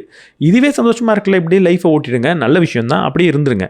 ஆனால் இது கடுப்பானதுன்னா இன்னும் சந்தோஷப்படுங்க. ஏன்னா நமக்கு ஏதோ ஒரு பிரச்சனை இருந்திருக்கு. இந்த டோபமைனை தேவையில்லாமல் மூளையில் அதிகமாக வச்சுருந்தோம். அதை இப்போ இல்லாமல் பண்ணும்போது நம்ம மூளை ரொம்ப ஃபைட் பண்ணுது. நல்ல விஷயந்தான், இது வேலை செய்யுது அப்படின்னு நினச்சிட்டு சந்தோஷப்படுங்க. இல்லை சும்மாவே சந்தோஷமாக இருந்தால் பெனிஃபிட் தானே, சந்தோஷமாக அப்படியே இருங்க. அடுத்து ஈவினிங்கில் நீங்கள் பண்ண வேண்டியது சீக்கிரம் தூங்குறது. எப்படி முதல் நாள் சீக்கிரம் தூங்குறீங்களோ இன்றைக்கும் சீக்கிரம் தூங்க போகிறீங்க. முடிஞ்சால் உங்கள் நண்பர்களோட உட்காந்து பேசுங்க, உங்கள் ஃபேமிலியோட உட்காந்து பேசுங்க. முடிஞ்சால் சாப்பாடை நீங்களே சமைங்க. இப்படி சமைச்சு சாப்பிட்டுட்டு சீக்கிரமாக தூங்க போகிறீங்க. இதை செஞ்சு முடிச்சிங்கன்னா அன்றைக்கி ஒரு நாள் முழுக்க உங்கள் மூளையில் அதிகமான டோபமைன் அப்படின்றது சுரந்திருக்காது. நேச்சுரலான டோபமைன் சுரந்திருக்கும், ஆனால் அது உங்களுக்கு சந்தோஷத்தை கொடுக்காமல் இருக்கிறதுக்கான வாய்ப்பு அதிகம். அப்போது மூளை டோபமைன் பத்தலைன்னு நினைக்கும், கொஞ்சம் கொஞ்சமாக அதோட த்ரெஷோல்டை குறைக்கும். இதை வாரத்துக்கு ஒரு நாள் பண்ணுங்கள். இப்படி தொடர்ந்து பண்ணிக்கிட்டே இருந்தீங்கனாலே அந்த த்ரெஷோல்டு குறையும். வாழ்க்கையில் அன்றாட செயல்கள் உங்களுக்கு சந்தோஷத்தை கொடுக்கறத கவனிக்க ஆரம்பிப்பீங்க. இந்த டோபமைன் டீடாக்ஸ் பண்ணுற அன்னைக்கு உங்கள் மூளை பல வித்தைகளை காட்டும், பல குட்டிக்காரனாக அடிக்கும். திரும்ப நீங்கள் எந்த செயலை செய்யக்கூடாதுன்னு நினச்சிங்களோ அதை செய்ய வைக்கிறதுக்கு எல்லா வேலையும் பண்ணும். அன்றைக்கி நீங்கள் ரொம்ப கான்ஃபிடென்ட்டாக நான் அதை செய்ய மாட்டேன் அப்படின்ற முடிவில் ரொம்ப ஆழமாக இருக்கணும். உங்கள் மூளை எப்போல்லாம் உங்களை கன்வின்ஸ் பண்ணணும்னு நினைக்குதோ அப்போல்லாம் நீங்கள் ஒரு ஸ்டாண்டர்ட் எடுத்துடணும். இன்றைக்கி ஒரு நாள் மட்டும் என் மூளை என்கிட்ட என்ன சொல்லுதோ அதை இன்னொரு 3வது மனிதர் சொல்கிற மாதிரி நான் பார்க்க போகிறேன். உட்காந்து சண்டை போட மாட்டேன், தப்புன்னு ஆர்கியூ பண்ண மாட்டேன், நீ பேசிகிட்டே இரு அப்படின்னு விட்டுற போகிறேன், நான் அதை காதலியே வாங்காமல் இருக்க போகிறேன் அப்படின்ற ஒரு முடிவெடுங்க. மூளை என்னெல்லாம் சொல்லும்? ஒரு வார்னிங்காக ஒரு 5 டைப்பாக உங்கள் மூளை உங்கள்கிட்ட ஆர்கியூ பண்ணும். அதை இவங்க சொல்லியிருக்காங்க. ஆனால் இந்த 5 தான் கிடையாது. ஆனால் பெரும்பான்மையான நேரத்தில் இந்த 5 நடக்கும். முதல்ல என்ன தெரியுமா? ரொம்ப சிம்பிள், போர் அடிக்கும். என்னடா வாழ்க்கையே ரொம்ப போர் அடிக்குது அப்படின்னு தோணும். எதுவுமே இன்ட்ரெஸ்டிங்காக இல்லாத மாதிரி இருக்கும். ரொம்ப போர்டமாக ஃபீல் பண்ணுவீங்க. போர் அடிக்கும் போது ஒரு விஷயத்த உங்கள் மனதுக்கு நீங்களே சொல்லுங்கள். அந்த 3வது நபர்கிட்ட ஒன்று சொல்லுங்கள். போர் அடிக்கிறது ரொம்ப ரொம்ப ஹெல்த்தியான ஒரு சைன். எனக்கு போர் அடிக்கிறது ரொம்ப சந்தோஷத்தை கொடுக்குது. இந்த போர்டமை நான் என்ஜாய் பண்ண போகிறேன் அப்படின்னு அதுக்கிட்ட சொல்லுங்கள். முதல் நாளே முடிவெடுத்துருங்க. நாளைக்கு போர் அடித்தா அதை நான் என்ஜாய் பண்ண போகிறேன் அப்படின்னு முடிவெடுத்துருங்க. சொல்கிறதுக்கு ஈஸி, ரொம்ப கஷ்டமாக இருக்கும். ஆனால் திரும்ப திரும்ப உங்கள் மூளைகிட்ட சொல்லுங்கள், போர் அடிக்கிறது நல்ல விஷயந்தான் அப்படின்னு. மீறி போர் அடித்தா என்ன பண்ண போகிறீங்க? உட்காந்து ஒர்க் அவுட்ஸ் பண்ணுங்கள், புஷ்அப்ஸ் பண்ணுங்கள், புக்ஸ் படிங்க, வீட்டை க்ளீன் பண்ணுங்கள். முதல்ல ஒரு வேலை சொன்னால அதை செய்யுங்க. சும்மா அப்படியே உட்காந்துருந்தீங்கன்னா போர் அடிக்கிறதுக்கான வாய்ப்பு அதிகம். 2வது, நிறைய ஒரு எமோஷ்னல் பீக்கை கொடுக்கும். திடீர்னு பயமாக இருக்கிற மாதிரி இருக்கும். ஏதோ எதிர்காலத்தை பற்றி யோசித்து உங்களுக்கு ஒரு பதட்டத்தை கொடுக்கும். திடீர்னு ஒரு கடுப்பாக இருக்கிற மாதிரி இருக்கும். யாரோ என்றைக்கோ பேசினதை பற்றி ஒரு கோவத்தை கொடுக்கும். அப்போ நீங்கள் என்ன நினைப்பீங்க? கோவமாக இருக்குது, நான் அவனை ஃபோன் எடுத்து திட்ட போகிறேன் அப்படின்னு நீங்கள் நினைப்பீங்க. இது எல்லாமே உங்களோட மூளை சொல்லக்கூடிய ஒரு செயல் தான். இது எதையுமே நீங்கள் பெருசாக கண்டுக்க வேணாம். இந்த ஒரு நாள் பெருசாக ரொம்ப எமோஷனல் பீக் போனால் அதுக்கு நான் ரியாக்ட் பண்ண மாட்டேன் அப்படின்ற ஒரு முடிவையும் எடுங்க. மூளை நிறைய எமோஷன்ஸை கொடுக்கும், அதை அப்படியே அனுபவிங்க, அப்படியே விட்டுருங்க. ரெண்டாவது, ரொம்ப இன்டெலிஜென்ட்டாக உங்கள் மூளை உங்கள்கிட்ட பேசும். இதை நீ நம்பவே நம்பாது. இந்த டிஜிட்டல் டீடாக்ஸ் அப்படின்றதெல்லாம் ஒன்றும் கிடையாது, சும்மா சொல்கிறது. அது ஒரு சீடோ சயின்ஸ், ஒரு பொய்யான அறிவியல். அது யாரோ யூடியூப்பில் கருப்பு சட்டை போட்டு ஒருத்தன் பேசிகிட்டு இருக்கான் அப்படின்றதுக்காகலாம் நீ நம்பணுன்ற அவசியம் கிடையாது. ஒரு புத்தகத்தில் போட்டிருக்குன்றதுக்காக அவங்க நிறைய ரிசர்ச் பண்ணியிருப்பாங்கன்ற அவசியம் கிடையாது. இது சும்மா, இதனாலலாம் உன் மூளைக்கு எதுவும் நடக்காது அப்படின்னு உங்கள் மூளை உங்கள்கிட்ட சொல்லிக்கிட்டே இருக்கும். அப்படி சொன்னால் பரவாயில்ல, ஒன்றும் நடக்கலைனாலும் பரவாயில்ல, இன்றைக்கி ஒரு நாள் நான் இருந்துட்டு போகிறேனே அப்படின்னு உங்கள் மூளைகிட்ட திரும்ப சொல்லுங்கள். அடுத்து, ஏதோ ஒரு விஷயத்தை தவற விடுற மாதிரியான ஒரு எண்ணத்தை உங்களுக்கு கொடுக்கும். ஆஹா, ட்ரம்ப் இன்றைக்கி என்ன பண்ணாருன்னு தெரியலையே, என்ன மாதிரி நியூஸ் போட்டாருன்னு தெரியலையே அப்படின்னு உங்கள் மனது சொல்லிக்கிட்டே இருக்கும். அதை உடனடியாக ஃபோன் எடுத்து பார்த்துரு அப்படின்னு சொல்லும். ஒன்றும் பிரச்சனை கிடையாது, ட்ரம்ப் இன்றைக்கி என்ன பண்ணாலும் நாளைக்கும் அந்த நியூஸ்ன்றது இருக்கும், நான் நாளைக்கு பார்த்துக்கிறேன் அப்படின்னு சொல்லுங்கள். நிறைய விஷயத்தை நீங்கள் மிஸ் அவுட் பண்ணுற மாதிரி உங்கள் மூளை இன்றைக்கி சொல்லும். இந்த ஃபியர் ஆஃப் மிஸ்ஸிங் அவுட் அப்படின்னு சொல்லுவாங்க. அப்படிப்பட்ட நிறைய விஷயத்தை உங்கள் மூளை உங்கள்கிட்ட காட்டும். அதெல்லாம் நீங்கள் கண்டுக்க தேவையில்ல. எதையும் நீங்கள் மிஸ் அவுட் பண்ண போகிறது கிடையாது, எல்லாமே நாளைக்கு இருக்கும். இன்றைக்கி ஒரே நாளில் ஒரு விஷயம் காணா போக போகுது அப்படின்னா அந்த விஷயம் முக்கியமான விஷயம் கிடையாது அப்படின்றத புரிஞ்சுக்கோங்க. நாளைக்கும் இருக்கும், நல்ல விஷயங்கள் நாளைக்கும் இருக்கும், நாளைக்கு நம்ம பார்த்துக்கலாம். இன்றைக்கி ஒரு நாளில் காணா போய்டும்னா அது நமக்கு தேவையே கிடையாது. இன்றைக்கி ஒரு நாள் நம்ம தூங்கிட்டோம் அப்படின்னு இருந்துட்டு போகுது. கடைசியாக அவங்க மூளை என்ன பண்ணும் அப்படின்னா, ஒரே ஒரு தடவை பார்த்துக்கலாமே, ஒரே ஒரு தடவை இந்த வேலையை செஞ்சிடலாமேன்னு சொல்லும். இன்ஸ்டாகிராம் ரீல் பார்க்கணும்னு சொல்லாது, யாராவது ஒரு ஆளுக்கு இந்த ஒரே ஒரு தடவை மெசேஜ் அனுப்பிச்சிடலாமே, இல்லை ரீலில் இந்த முக்கியமான ஒரு நியூஸ் நம்ம எதிர்பார்த்துட்டு இருந்தோமே அது வந்திருக்குமோ, இன்ஸ்டாகிராமில் அவங்க நமக்கு மெசேஜ் அனுப்பிச்சிருப்பாங்களோ, இந்த ஒன்றே ஒன்றத்தை மட்டும் பார்த்துடலாம் அப்படின்னு சொல்லிக்கிட்டே இருக்கும். ஒரே ஒரு தடவைன்னு சொல்லும். அந்த ஒரே ஒரு தடவை அப்படின்றது என்னென்னா, நான் இதுக்கு அடிக்ட் ஆகிட்டேன், இந்த அடிக்ஷன்லேருந்து என்னால் வெளில வர முடியல, ஒரே ஒரு தடவை மட்டும் கொடுத்துரு அப்படின்னு கேட்பாங்கல்ல, அதுதான் உங்கள் மூளை உங்கள்கிட்ட கேட்குது. ஒரே ஒரு தடவைலாம் கிடையாது, இன்றைக்கி நான் முடிவு எடுத்துட்டேன், இப்படி தான் இருக்க போகிறேன் அப்படின்னு மூளைகிட்ட சொல்லுங்கள். இந்த 5 வகையில் மட்டும் உங்கள் மூளை உங்களை கன்வின்ஸ் பண்ணணும்னு நினைக்காதீங்க. நிறைய விதமாக தோணும். சிம்பிளான ரூல், இன்றைக்கி நான் டீடாக்ஸ் பண்ண போகிறேன்னு முடிவெடுத்துட்டேன்னா இன்றைக்கி நான் டீடாக்ஸ் பண்ண போகிறேன். நான் என்ன செய்யணும்னு முடிவெடுத்தனோ அதை இன்றைக்கி நான் செய்ய போகிறேன். முடிஞ்சால் உங்கள் ரூமில் பெருசாக எழுதி ஓட்டிடுங்க, டோபமைன் டீடாக்ஸ் டே அப்படின்னு எழுதி வச்சுருங்க. அதை பார்க்கும்போது உங்களுக்கு ஞாபகம் இருந்துக்கிட்டே இருக்கும், இன்றைக்கி நம்ம டீடாக்ஸில் இருக்கோம், இதை நம்ம விட்டுறக்கூடாது அப்படின்னு மனதுக்கு ஞாபகப்படுத்திக்கிட்டே இருங்க. அதனால தான் சொல்கிறது, ஒரு வீக்கெண்டில் ஒரு லீவ் டேயில் இதை பண்ணிங்கன்னா கொஞ்சம் பெட்டர். ஏன்னா வெளியெல்லாம் இருக்க மாட்டீங்க, உங்களோட கண்ட்ரோல் ரொம்ப அதிகமாக உங்கள்கிட்ட இருக்கும். நீங்கள் வெளியில் ஆஃபீஸ் போயிருக்கீங்க, யாரோ ஃபோன் பண்ணால் எடுக்க முடியாமல் இருக்க முடியாது. ஆனால் லீவ் டேயில் இதை கொஞ்சம் செய்யுங்க. முடிஞ்ச அளவுக்கு நீங்கள் உங்கள் கூட இருக்கிறவங்கள்ட்ட சொல்லுங்கள், இன்றைக்கி ஃபோன் பண்ணால் நான் எடுக்க மாட்டேன், ரொம்ப முக்கியமான வேலை இருக்குன்னு சொல்லுங்கள். இல்லை இந்த மாதிரி டோபமைன் டீடாக்ஸ் பண்ண போகிறேன், டிஜிட்டல் டீடாக்ஸ் பண்ண போகிறேன் அப்படின்னு கூட சொல்லுங்கள். ஒன்றும் பிரச்சனை கிடையாது. அதை ஏற்றுக்கிறவங்க தான் உங்கள் கூட இருக்கணும். அதனால் நீங்கள் தைரியமாக இதை சொல்லிவிட்டு, இன்றைக்கி ஒரு நாள் நான் செய்யக்கூடாதுன்னா செய்யக்கூடாது, மூளை என்ன பண்ணாலும் நான் செய்யக்கூடாதுன்னா செய்யக்கூடாது தான். இப்போ நான் சொல்ல போகிறது கொஞ்சம் ஷாக்கிங்காக இருக்கும். இவ்வளவு நேரம் டோபமைன் டீடாக்ஸ் டே அப்படின்னு சொல்லிக்கிட்டே இருந்தேன், ஏதோ வாரத்துக்கு ஒரு நாள் பண்ண போகிறோம் அப்படின்னு சொல்லிக்கிட்டு இருந்தேன். இப்போ நான் சொல்ல போகிறது என்னென்னா, அடுத்த நாளும் நீங்கள் டீடாக்ஸில் தான் இருக்க போகிறீங்க. அதாவது ஒரு சண்டே டீடாக்ஸ் எடுத்துக்கிறீங்க அப்படின்னா உடனடியாக திங்கக்கிழமை முதல் நாள் நம்ம இருந்த அந்த டீடாக்ஸுக்கும் சேர்த்து வெறியை தீர்த்துக்கிறேன் அப்படின்னு நினைக்கக்கூடாது. பொதுவாக நம்ம ஒரு வாரம் முழுக்க டயட்டில் இருப்போம், வீக்கெண்டில் ஒரு சீட் மீலை நம்மளே நமக்கு கொடுத்துப்போம். அந்த சீட் மீல்னால் என்ன, கொஞ்சம் வாழ்க்கை அவ்வளவு ட்ரையாக இருக்க வேணாமே, கொஞ்சம் டேஸ்ட் பார்த்துக்கலாம் அப்படின்னு பார்க்குறதுக்கு தான் அந்த சீட் மீலே தவிர, இவ்வளவு நாள் நான் போட்ட பட்னிக்கெலாம் சேர்த்து வெறியை தீர்க்கிறதுக்காக அந்த சீட் மீல் கிடையாது. அப்போது நான் டீடாக்ஸ் பண்ணுறேன்னா அடுத்த நாள் உடனடியாக சாதாரண வாழ்க்கை இதுக்கு முன்னாடி நான் எப்படி இருந்தனோ அந்த மாதிரி ரொம்ப மோசமான ஒரு நிலைக்கு போகக்கூடாது. அப்போ நான் என்ன பண்ணணும், இதுக்கு முன்னாடி நான் எப்படி இருந்தனோ அதை விட கொஞ்சம் ஒரு இம்ப்ரூவ்மெண்ட்டை நான் காட்டணும் அப்படின்றத மறந்துடக்கூடாது. இந்த டீடாக்ஸ் முடிஞ்சதுக்கப்புறம் இன்னும் மோசமாக ஆகக்கூடாது. இந்த டீடாக்ஸுக்கும் சேர்த்து அடுத்த நாள் நீங்கள் அதிகமாக அந்த செயலை செஞ்சிங்கன்னா என்னாகும் தெரியுமா, இந்த டீடாக்ஸை நம்ம ஏன் பண்ணுறோம், இந்த டீடாக்ஸ் நம்மளை காப்பாற்றும்னு நினச்சி பண்ணுறோம். ஆனால் இது ரிவர்ஸில் ஒர்க் ஆகிடும். அடுத்த நாள் இந்த டீடாக்ஸ் பண்ணதுக்கப்புறம் இன்னும் அதிகமாக யூஸ் பண்ண ஆரம்பிப்பீங்க ஃபோனோ, இல்லை அதிகமாக எந்த செயலை செய்யக்கூடாதுன்னு நினச்சிங்களோ அதை செய்ய ஆரம்பிப்பீங்க. அது இன்னும் பெரிய ஹேபிட்டாக பில்ட் ஆகும். அப்போ இந்த டீடாக்ஸ்ன்றது ஒரு சொல்யூஷனாக இருக்கணுமே தவிர ஒரு கேட்டலிஸ்ட்டாக நம்மளை இன்னும் அதிகமாக தூண்டக்கூடிய ஒரு விஷயமா இருக்கக்கூடாது. அப்போ அடுத்த நாள்லேருந்து நீங்கள் என்ன பண்ண போகிறீங்க, சிம்பிளாக சில விஷயத்தை ஃபாலோ பண்ணுங்கள். முதல்ல அடுத்த நாள் இந்த டீடாக்ஸை பிரேக் பண்ணுறதுக்கு முன்னாடி கொஞ்சம் உட்காந்து யோசிங்க, அதுவே பெரிய பெனிஃபிட்டாக கொடுக்கும். இப்போ நான் எதுலேருந்து நான் டீடாக்ஸாக இருந்தேன், இன்ஸ்டாகிராம் யூஸ் பண்ணக்கூடாதுன்னு இருந்தேன், சுகர் சாப்பிடக்கூடாதுன்னு இருந்தேன், அப்படியா, ஓகே. இப்போ என்ன பண்ண போகிறீங்க, உட்காந்து யோசிக்க போகிறீங்க, இல்லை ஒரு பேப்பரில் எழுத போகிறீங்க. இப்போ நான் இன்ஸ்டாகிராம் யூஸ் பண்ணாமல் இருந்ததுனால என்ன பெனிஃபிட் இருக்குது, இதுக்கப்புறம் நான் இன்ஸ்டாகிராம் ஏன் யூஸ் பண்ணக்கூடாது அப்படின்றதெல்லாம் கொஞ்சம் கேட்டு கொஞ்சம் யோசித்து எழுதுங்க. இது என்ன கிளாரிட்டியை கொடுக்கும்னா, இப்போ இப்போ நேத்தி பண்ணதுக்கும் சேர்த்து இப்போ நான் இன்றைக்கி பண்ணிடக்கூடாதுன்ற ஒரு பெனிஃபிட்டை கொடுக்கும். அடுத்து ரொம்ப சிம்பிளான ஒரு விஷயத்த முடிவெடுங்க. என்னென்னா, போன வாரம் இந்த டீடாக்ஸுக்கு முன்னாடி நான் எவ்வளவு இந்த செயலை செஞ்சனோ அதை விட கொஞ்சம் கம்மியாக தான் இன்றைக்கும் இதுக்கப்புறம் வரப்போகிற நாள்லையும் செய்ய போகிறேன் அப்படின்ற முடிவெடுங்க. போன வாரம் நான் ஒரு நாளைக்கு 4 மணி நேரம் இன்ஸ்டாகிராம் பார்த்தேன்னா, இதுக்கப்புறம் இந்த வாரத்தில் ஒரு 3 மணி நேரம் 3.5 மணி நேரத்துக்கு மேலே நான் பார்க்கக்கூடாது அப்படின்ற முடிவு எடுங்க. ரொம்ப நீங்கள் டிராஸ்டிக்காக குறைக்கணுன்ற அவசியம் கிடையாது, அது ரொம்ப கடினமானதாக இருக்கும். ஆனால் கொஞ்சமாக குறைக்கணும் அப்படின்ற முடிவெடுங்க. ஒரு பவுண்ட்ரியை செட் பண்ணுங்கள். அடுத்து இந்த வாரத்திற்கான சில ரூல்ஸை நீங்கள் ஃபிக்ஸ் பண்ணிக்கணும். எப்படி? என்னோட பெட்ரூமில் நான் ஃபோன் பார்க்க மாட்டேன், என்னோடய ஆஃபீஸில் நான் ஃபோன் பார்க்க மாட்டேன், அங்கே வேலை மட்டும்தான் செய்வேன். இப்படி சின்ன சின்ன ரூலில் ஃபிக்ஸ் பண்ணிக்கோங்க. மொத்தமாக அந்த விஷயத்தை அழிக்கணுன்ற அவசியம் கிடையாது. அடுத்து இந்த வாரத்தில் நான் என்ன வேலையெல்லாம் செஞ்சு முடிக்கணும்னு ஒரு ப்ரொடக்டிவிட்டி பிளானை போடுங்க. இந்த வாரம் வந்து நான் ஒரு 10 பேஜ் படிக்க போகிறேன், இல்லை வந்து ஒரு 50 பேஜ் நான் படித்து முடிச்சிடுவேன் இந்த வாரத்தில், ஒரு நாளும் ஒரு 10 பேஜ் தான் படிக்க போகிறேன் அப்படின்ற முடிவெடுங்க. ஒவ்வொரு நாளும் ஒரு 15 நிமிஷம் தான் எக்ஸசைஸ் பண்ண போகிறேன், அது போகிறோம், ஆனால் 15 நிமிஷம் கண்டிப்பாக பண்ணுவேன் அப்படின்னு உங்களால் செய்ய முடியும்னு தோன்ற ஒரு பிளானை போடுங்க. இது வரைக்கும் செய்யலைன்னா அதை செய்ய ஆரம்பிங்க. இதை இந்த வாரம் ஃபுல்லாக ஃபாலோ பண்ணுங்கள். திரும்ப அடுத்த வாரம் ஒரு டீடாக்ஸ் எடுங்க. அந்த டீடாக்ஸுக்கு அப்புறம் இதை கொஞ்சமாக இம்ப்ரூவ் பண்ணுங்கள். நம்ம ஸ்லோவாக தான் இம்ப்ரூவ் ஆகணுமே தவிர உடனடியாக மாறுவேன் அப்படின்னு நினச்சா ஒரு 4 நாளுக்கு மேலே அந்த மாற்றம்ன்றது நிலைக்காது. பொறுமையாக பண்ணிங்கன்னா ஸ்லோவாக நீங்கள் கண்டிப்பாக அதை ஒரு சஸ்டைன்டு சேஞ்சாக கொண்டு வர முடியும். சரி, இந்த டோபமைன் டீடாக்ஸை நான் பண்ண ஆரம்பிச்சிட்டேன், இந்த டோபமைன் டீடாக்ஸை பண்ணிக்கிட்டே வரேன், எனக்கு வாழ்க்கையில் என்ன கிடைக்கும், எந்த மாதிரி பிரச்சனைகள் சரியாகும் அப்படின்றத சொல்லிட்டீங்க. அது எனக்கு பிரச்சனையே இல்லைன்னு வச்சுப்போமே, அப்போ ஸ்பெஷலாக ஏதாவது கிடைக்குமா, அதுக்காக நான் செய்யலாமா அப்படின்னு கேட்டிங்கன்னா, ரொம்ப ரொம்ப முக்கியமாக பல விஷயங்கள் கிடைக்கும். அதில் ரொம்பவே முக்கியமான ஒரு விஷயம் இருக்குது. அது உங்களோட குணாதிசயத்தில் வரக்கூடிய ஒரு மாற்றம். என்ன மாற்றம் அப்படின்னு கேட்டிங்கன்னா, வாழ்க்கையில் தேடுறதை நீங்கள் நிறுத்துவீங்க. அதுக்கு பதிலாக ஆழமான தொடர்பை ஏற்படுத்திப்பீங்க நிகழ்காலத்தோட. நம்ம இப்போ தேடிக்கிட்டு இருக்கோம், சீக் பண்ணிக்கிட்டு இருக்கோம். அடுத்த ரீல் என்னவாக இருக்கும், அடுத்த ஷோ என்னவாக இருக்கும், அடுத்து என்ன வரும் அப்படின்னு ஏதோ தேடிக்கிட்டே இருக்கும். ஆன்டிசிபேஷன், ஒரு எதிர்பார்ப்பு தொடர்ந்து நமக்குள்ளே இருந்துக்கிட்டே இருக்குது இந்த டோபமைனால். திடீர்னு அது காணா போகிறத நீங்கள் கண்டுபிடிப்பீங்க.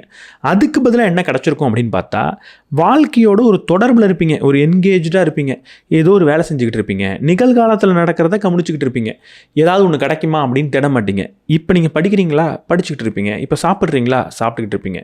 ஸ்பிரிச்சுவாலிட்டியில் இது ஒரு பெரிய பரிசாக உங்களுக்கு சொல்லுவாங்க, ஒரு பெரிய பிளஸ்ஸிங்காக சொல்லுவாங்க.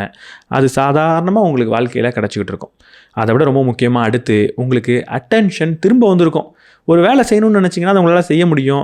ஒரு இடத்துல ஃபோக்கஸ்டாக இருக்க முடியும். இந்த மாதிரி ஒரு பெரிய வீடியோவை பார்க்கணும்னு நினச்சிங்கன்னா நீங்கள் உட்காந்து பார்த்துக்கிட்டே இருப்பீங்க. யோசிச்சு பாருங்களேன், ஒரு புத்தகத்தை படிக்கணும்னு முடிவு பண்ணிட்டீங்க, ஒரு 2 மணி நேரம் உட்காந்து ஒரு புத்தகம் படிச்சுட்டு இருக்கீங்க. படித்து முடிச்சதுக்கப்புறம் நீங்கள் யோசிக்கிறீங்க, ஆமாம் இந்த 2 மணி நேரம் புத்தகம் படித்தோம், நடுவில் ஒரு தடவை கூட ஃபோன் எடுத்து பார்க்கலான்னு நமக்கு தோணவே இல்லையே அப்படின்னு தோணுனா அது எவ்வளோ பெரிய கொடுப்பனை. அந்த அட்டென்ஷன் உங்களுக்கு கிடச்சிருக்கும். வாழ்க்கையில் சின்ன சின்ன சந்தோஷங்கள் உங்களுக்கு கிடச்சிருக்கும். நீங்கள் சாதாரணமாக வாழ்க்கையை வாழ்ந்துக்கிட்டு இருப்பீங்க, சின்ன சின்ன விஷயங்கள் சந்தோஷத்தை கொடுக்குறத கவனிப்பீங்க. காலையிலேருந்து சின்ன சின்ன விஷயம் தான் நடந்துச்சு, ஃபேமிலியோடு உட்காந்து பேசிக்கிட்டு இருந்தோம், கொஞ்சம் நல்ல ஒரு சமைச்சு நம்ம சாப்பிட்டோம், கொஞ்சம் நேரம் உடற்பயிற்சி பண்ணோம், இதெல்லாம் சந்தோஷத்தை கொடுக்க ஆரம்பிச்சிருச்சு அப்படின்றத கவனிப்பீங்க. நம்ம போடக்கூடிய எஃபர்ட்டே நமக்கு ஒரு சந்தோஷத்தை கொடுக்கும். அதாவது உடற்பயிற்சி பண்ணுறப்போ அந்த வழியே ஒரு சந்தோஷத்தை கொடுக்கும். ஏதாவது ஒரு புத்தகம் எழுதணும்னா உட்காந்து எழுதுகிற ப்ராசஸே சந்தோஷத்தை கொடுக்கும். அதுலேருந்து வரக்கூடிய ரிவார்டை தாண்டி அந்த வேலையை செய்கிறதே உங்களுக்கு சந்தோஷத்தை கொடுத்துருக்கும். இவ்வளவு நேரம் நம்ம ப்ராசஸில் ஃபோக்கஸ் பண்ணுங்கள், அதுலேருந்து சந்தோஷத்தை கண்டுபிடிங்கன்னு சொல்லுவோம். உண்மையாகவே அது சந்தோஷத்தை கொடுக்கும். ஆனால் அந்த சந்தோஷத்தை நம்மளால் உணர முடியாமல் இருக்கிறதுக்கு காரணம் அந்த டோபமைன். இப்போ அதை நீங்கள் சரி பண்ணதுனால சின்ன சின்ன வேலை செய்கிறதே உங்களுக்கு சந்தோஷத்தை கொடுக்கும்.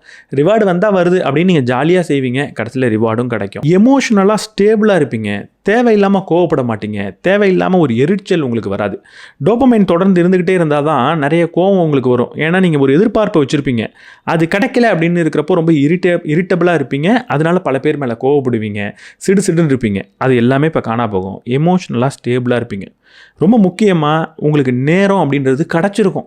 இவ்வளவு நாள் நேரம் போகிறதே தெரியலையே அப்படின்னு உங்களுக்கு தோணியிருக்கும். நேரம் எங்கே போகுது அப்படின்னு தேடி இருப்பீங்க. ஒரு நாள் இருக்கக்கூடிய டைம்ன்றது உங்களுக்கு பத்தாத மாதிரி இருந்திருக்கும். ஒரு வருஷம் ஓடுனதே தெரியல பாரு அப்படின்லாம் நீங்கள் யோசிச்சிருப்பீங்க. இப்போ உங்களுக்கு நிறைய நேரம் இருக்கிற மாதிரி இருக்கும், போர் அடிக்கும், ஜாலியாக நிறைய டைம் இருக்குது அப்படின்னு உங்களுக்கு தோணும். ஒரு வருஷம் முடிஞ்சதுக்கப்புறம் யோசிச்சு பார்த்தா எவ்வளோ பெரிய வருஷம், எவ்வளவு செஞ்சுட்டோம் அப்படின்னு தோணும். சின்ன வயசில் யோசிச்சு பார்த்துருக்கீங்களா, இந்த ஃபோன்லாம் இல்லாத காலத்தில், ஸ்கூலில் படித்த ஆரம்ப காலத்தில் டைம் ரொம்ப ஸ்லோவாக போன மாதிரி இருந்திருக்கும். திடீர்னு தான் நமக்கு ஒரு வருஷம் உருண்டு ஓடுற மாதிரி இருக்குல்ல. அதுக்கு காரணம் இதுதான். நீங்கள் எப்போ இந்த டோபமைனை குறைச்சிக்கிட்டு இயற்கையாக வாழ ஆரம்பிக்கிறீங்களோ அப்போ டைம்ன்றது ஸ்லோவாக போகும். ரொம்ப மீனிங்ஃபுல்லாக போகும், நிறைய நேரம் இருக்கிற மாதிரி இருக்கும், நிறைய வேலைகள் உங்களால் செஞ்சு முடிக்க முடியும், அதுக்கான ரிவார்டும் உங்களுக்கு கிடைக்கும். சிம்பிளாக இந்த புக் என்ன சொல்லுதுன்னா, உங்களுக்கு ஒரு சுதந்திரமே கிடச்சிருக்கும், ஒரு புதிய வாழ்க்கையை நீங்கள் அடைஞ்சிருப்பீங்க அப்படின்னு சொல்லுது. ஸோ இந்த விஷயங்கள் தான் இன்றைக்கி உங்க கூட நான் ஷேர் பண்ணிக்கணும்னு நினச்சேன். கண்டிப்பாக பயனுள்ளதாக இருக்கும் அப்படின்னு நினைக்கிறேன். ரீசெண்டாக போட்ட பல இந்த ஸ்மார்ட் ஃபோன் சோஷியல் மீடியா பற்றின வீடியோவோட ஃபாலோ பண்ணி இது போடும்போது இன்னும் ரிலேட்டபிளாக உங்களுக்கு இருக்கும் அப்படின்னு நான் நினைக்கிறேன். ஸோ இங்கே வந்து ஸ்மார்ட் ஃபோன் மட்டும்தான் பிரச்சனை அப்படின்னு நினைக்காதீங்க. டோபமைனை கொடுக்கக்கூடிய பல செயல்கள் இருக்குது. தொடர்ந்து நியூஸ் பார்க்குறதா இருக்கட்டும், பல விஷயங்கள் அப்படி இருக்குது. அது எல்லாத்தையும் லிஸ்ட் பண்ணி கொஞ்சம் கொஞ்சமாக அதிலிருந்து உங்களை நீங்கள் கரெக்ட் பண்ணிக்கணும் அப்படின்னு பாருங்கள். நல்ல ப்ரொடக்டிவாக மீனிங்ஃபுல்லான வேலையை செய்யுங்க. எப்போவுமே ப்ரொடக்டிவாக இருக்கணும்னு நான் சொல்லலை. ப்ரொடக்டிவ்னா பணம் கொடுக்குறதோ இல்லை ஏதோ ஒரு பதவி கொடுக்குறதோ மட்டும் நான் சொல்லலை.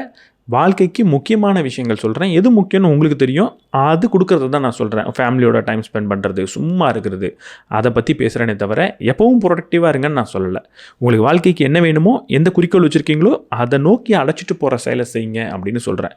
அது சும்மா இருக்கிறதா இருந்தாலும் நல்ல விஷயம்தான். ஸோ இந்த வீடியோ பற்றி நீங்கள் என்ன நினைக்கிறீங்கன்றத கமெண்ட் செக்ஷனில் சொல்லுங்கள். ரொம்ப முக்கியமாக இந்த மாதிரி டோபமைன் டீடாக்ஸை இதுக்கு முன்னாடி நீங்கள் கண்டிப்பாக பண்ணிக்கிட்டு இருப்பீங்கன்னு நான் நினைக்கிறேன். இது ஒன்றும் புது டாபிக், இன்னோவேட்டிவ் டாபிக் கிடையாது. நீங்கள் ஏதாவது இந்த மாதிரி ஒரு பயிற்சி பண்ணுறீங்க, இந்த டிப்ஸ் இருக்குது, உனக்கு முக்கியமாக ஒரு ஸ்மார்ட் ஃபோன் எடுத்துக்கோங்க, இல்லை ஏதாவது ஒரு சுகர் கட் எடுத்துக்கோங்க, அதெல்லாம் செய்கிறதுக்கு நான் இப்படி என்ன நான் கண்ட்ரோல் பண்ணிக்கிறேன் அப்படின்னா அதை கமெண்ட் செக்ஷனில் சொல்லுங்கள். அந்த ஸ்டோரியை சொல்லுங்கள். ரொம்ப முக்கியமாக இதை பண்ணும்போது நான் இப்படி ஃபீல் பண்ணேன், அதை நான் இப்படி டேக்கிள் பண்ணேன் அப்படின்றதெல்லாம் கமெண்ட் செக்ஷனில் சொல்லுங்கள். இதை பண்ணணும்னு நினைக்கிறவங்களுக்கு நிறைய டேட்டா அதிலேருந்து கிடைக்கும். ஸோ நான் ஒவ்வொரு வீடியோலையும் இதுக்கப்புறம் இந்த விஷயத்தை கேட்க போகிறேன். ஒரு புத்தகம் பண்ணும்போது அது ரிலேட்டடான சில கேள்விகளை கொடுக்குறேன். அது ரிலேட்டடான கமெண்ட்ஸை நீங்கள் போடுங்க. அதுவே பெரிய ஒரு புக் மாதிரி நம்மளோட ஆடியன்ஸ்க்கு இருக்கும் அப்படின்னு நான் நினைக்கிறேன். இந்த வீடியோட ஆரம்பத்தில் சொன்ன மாதிரி ஆங்கிலம் கற்றுக்க வேண்டிய தேவை உங்கள்கிட்ட இருந்ததுன்னா சூப்பர் நோவாவை ட்ரை பண்ணுங்கள். இந்த வீடியோ உங்களுக்கு பிடிச்சிருந்தா லைக் பண்ணிவிட்டு உங்கள் நண்பர்களோட ஷேர் பண்ணுங்கள். நம்ம சேனலுக்கு நீங்கள் புதுசாக இருந்தீங்கன்னா சப்ஸ்கிரைப் பண்ணிவிட்டு பெல் பட்டனை ப்ரெஸ் பண்ணிவிடுங்க.